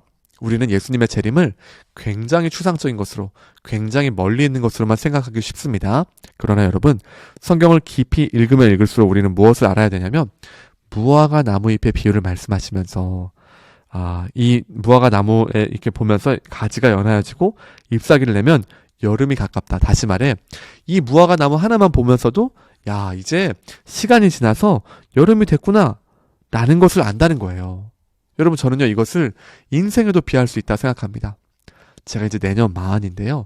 아직도 안 믿겨요. 마음은요 사실 한 17살? 이 정도에 멈춰 있습니다. 그런데 시간이 벌써 거의 40년이 다 흘러갑니다. 인생의 흘러감을 본다면 여러분 지금 40년도 빨리 지나가는데 앞으로의 40년 빨리 지나갈까요? 안 지나갈까요? 빨리 지나가죠. 400년 빨리 갈까요? 안 갈까요? 빨리 가죠. 여러분 지금요 우리가 예수님의 재림을요 굉장히 멀리 있는 나랑은 상관없는 것으로 생각하는 것이 오늘날 한국 교회의 타락을 가져왔습니다. 주님은요 분명히 말씀하셨습니다. 반드시 오리라. 그리고 어떻게 오십니까? 올리우심을 받은 그대로 이 땅에 다시 오실 것임을 말씀하셨습니다. 그리고 어떻게 오신다 말씀하십니까? 도둑같이 오신다라고 말씀하셨고요. 자, 두 번째, 다시 오셔서 무엇을 행하시냐면 구원과 심판을 행하신다 말씀하셔요. 양과 염소의 심판, 여기 보면요, 둘로 딱 나눈 다음에 그리고 그 구분하셔서 이 영벌에 하나는 상속된 하나님 나라를 상속받아라 말씀하십니다. 여러분, 그 기준이 무엇이었냐는 거예요. 그 기준이 믿습니다 했던 사람들 아니에요. 그 삶의 열매입니다. 헐벗었을 때 입혀주고, 배고플 때 먹여주고, 옥에 갇혔을 때 찾아가고, 아플 때 함께하고, 이 삶을 말합니다. 특이한 점은요, 여기에 있는 모든 이 두 부류의 사람 모두 다 언제 내가 그런 적이 있습니까? 라고 말합니다. 여러분, 여기 이것은 무엇을 보여주냐면 지금요, 삶의 일상의 모든 순간들이 이제는 그리스도를 믿고 함께함 가운데 열매로 나타나는 삶을 살아내는 자리라는 것입니다. 여러분, 믿음을 가진 사람들은요, 그래서 삶의 열매가 반드시 나타나게 돼 있어요. 보이지 않던 사람들, 우습게 여겼던 사람들 보이기 시작하고요. 저 사람은 왜 저러지? 무엇이 힘든가 돌아보게 되고요. 사랑하면 안타깝고, 사랑하면 움직이고, 사랑하면 아깝지 않은 것입니다. 그와 같은 삶 가운데 믿음의 열매, 거룩한 삶을 통해서 그 믿음의 열매를 맺게 되는 것이죠. 마지막 보겠습니다. 그래서 여러분, 우리는 이제 마지막 무엇을 보냐면 162페이지 보시면 하나님 나라의 완성입니다. 여러분, 처음 시작이 어떻게 시작됐습니까? 하나님 나라의 시작이었고요. 요한계시록 이 말씀 내용들 보시면 하나님 나라가 결국 완성될 것임을 말하고 있습니다. 그리고 거기에서 우리는 어떤 것을 보게 됩니까? 새하늘과 새 땅, 곧 신천신지. 우리 지금 너무나 유명한 신천지라는 것이요, 남의 단어 아니라 했습니다. 성경에 나오는 너무너무 중요하고 아름다운 단어인데 신천지가 가져갔어요. 지금 신천지라 하면 우리가 신천지가 너무 귀합니다라고 말하면 여러분, 당장에 우리 눈이 휘둥그레집니다. 이 사람 이단 아니야? 라고 말합니다. 여러분, 이 이단도요, 어떤 게 중요한 단어인지를 아니까 싹 가져가는 것이에요. 지금요, 이 신천지는 무엇을 의미하냐면 예수님께서 이 땅에 재림하셔서 그 영광의 부활 가운데 모든 사람들을 다 부활하고 그리고 함께 살아갈 그 새로운 새하늘과 새 땅을 말하고 있습니다. 그리고 거기에서 가장 중요한 것, 거기서 우리는 이제 무엇을 하게 될 것입니까? 그렇게도 창세기에서부터 요한계시록에서 원했던 일관된 주제, 바로 임마누엘을 거기서 경험하고 누리게 될 것입니다. 하나님 나라에서 더 이상 밤도 낮도 없고 주님과 함께하며 그리스도와 함께하는 그 나라, 우리는 이제 기대하며 살아가는 것입니다. 마지막 정리합니다. 요한계시록 마지막 절은요, 그래서 이렇게 말씀하시죠. 예수님께서 이제 예수님께서 말씀하십니다. 자, 요한계시록 22장 20절이에요. 이것들을 증언하신 이가 이르시되 내가 진실로 속히 오리라 하시거늘 아멘. 주 예수여 오시옵소서라고 말합니다. 여러분, 이제 우리는요, 어떤 자세로 오늘을 살아갑니까? 이 모든 것을 아는 사람으로서 아멘, 주 예수여 오시옵소서라고 요한계시록의 말씀이 끝난 이후의 삶을 우리는 살아가는 것입니다. 그래서 여러분, 하나님 나라, 이 복음과 하나님 나라를 통하여서 하나님 나라의 시작부터 이 완성까지의 내용들을 배우셨는데요. 여러분의 마음 가운데, 하나님이 이런 꿈을 꾸셨고, 또 인간이 이렇게 범죄했고, 이렇게 여러 가지 예수께서 일을 행하셨고, 이 모든 것이 하나님 나라에 대한 가장 기초적인 내용입니다. 이제 여러분께서 여기에 조금 더 말씀을 읽으시고 또 연구하시고 함께 하시면서 더욱 견고히 세워가시길 바라고, 특별히 이제 여러분의 마음 가운데 아멘 주 예수여 오시옵소서라는 고백으로 여러분에게 주어진 일상에서 주님을 드러내고 복음을 연구하고 그 사랑으로 살아내고 또 이제 만나는 모든 사람 가운데서 그 제자됨을 드러내는 냄을 통하여서 아멘 주 예수여 오시옵소서에 합당한 삶을 살아내는 우리 사랑하는 모든 분 되시기를 바라겠습니다. 하나님 감사합니다. 우리 복음과 하나님 나라의 강의를 통하여서 주님의 은혜를 알게 하시고 주님의 사랑 가운데 걸어가게 하시니 감사합니다. 이제 우리가 이 하나님 나라를 더 깊이 조금 더 알게 되었사오니 이제 우리의 삶 가운데 주님 바라보고 사랑하게 하시고 아버지의 은혜와 주님의 도우심과 주께서 역사하심을 날마다 기대하고 바라보면서 순종의 삶으로 살아가게 하여 주옵소서. 특별히 주님, 이제는 이 하나님 나라의 비밀을 아는 사람으로서 아멘 주 예수여 오시옵소서라는 고백으로 오늘의 삶을 살게 하시고 주님의 재림을 사모하면서 이제 다시금 영원히 임할 그 하나님 나라를 소망함 가운데 오늘의 고난과 오늘의 괴로움 가운데에도 주님 한 분만 바라보고 주님 손만 꼭 붙잡고 걸어가는 매일의 삶 되도록 인도하여 주옵소서. 특별히 이 강의 가운데 또 지금까지 또 함께 하신 모든 분들을 주님 손에 올려드리며 기도합니다. 한 분 한 분의 삶 가운데 함께 하시고 하나님 나라가 저 멀리 있는 것이 아니라 바로 오늘의 삶 가운데 이미 임했고 주님의 말씀에 순종함으로 살아가는 이 하루하루가 얼마나 소중하고 귀한지를 알게 하셔서 이제는 그 하나님 나라의 백성 다음으로 그리스도의 제자됨으로 걸어가는 우리 모든 한 분 한 분 되실 수 있도록 인도하여 주옵소서. 모든 시간을 함께 하시고 도우심을 감사드리며 우리 주 예수 그리스도의 이름으로 기도하였습니다. 아멘.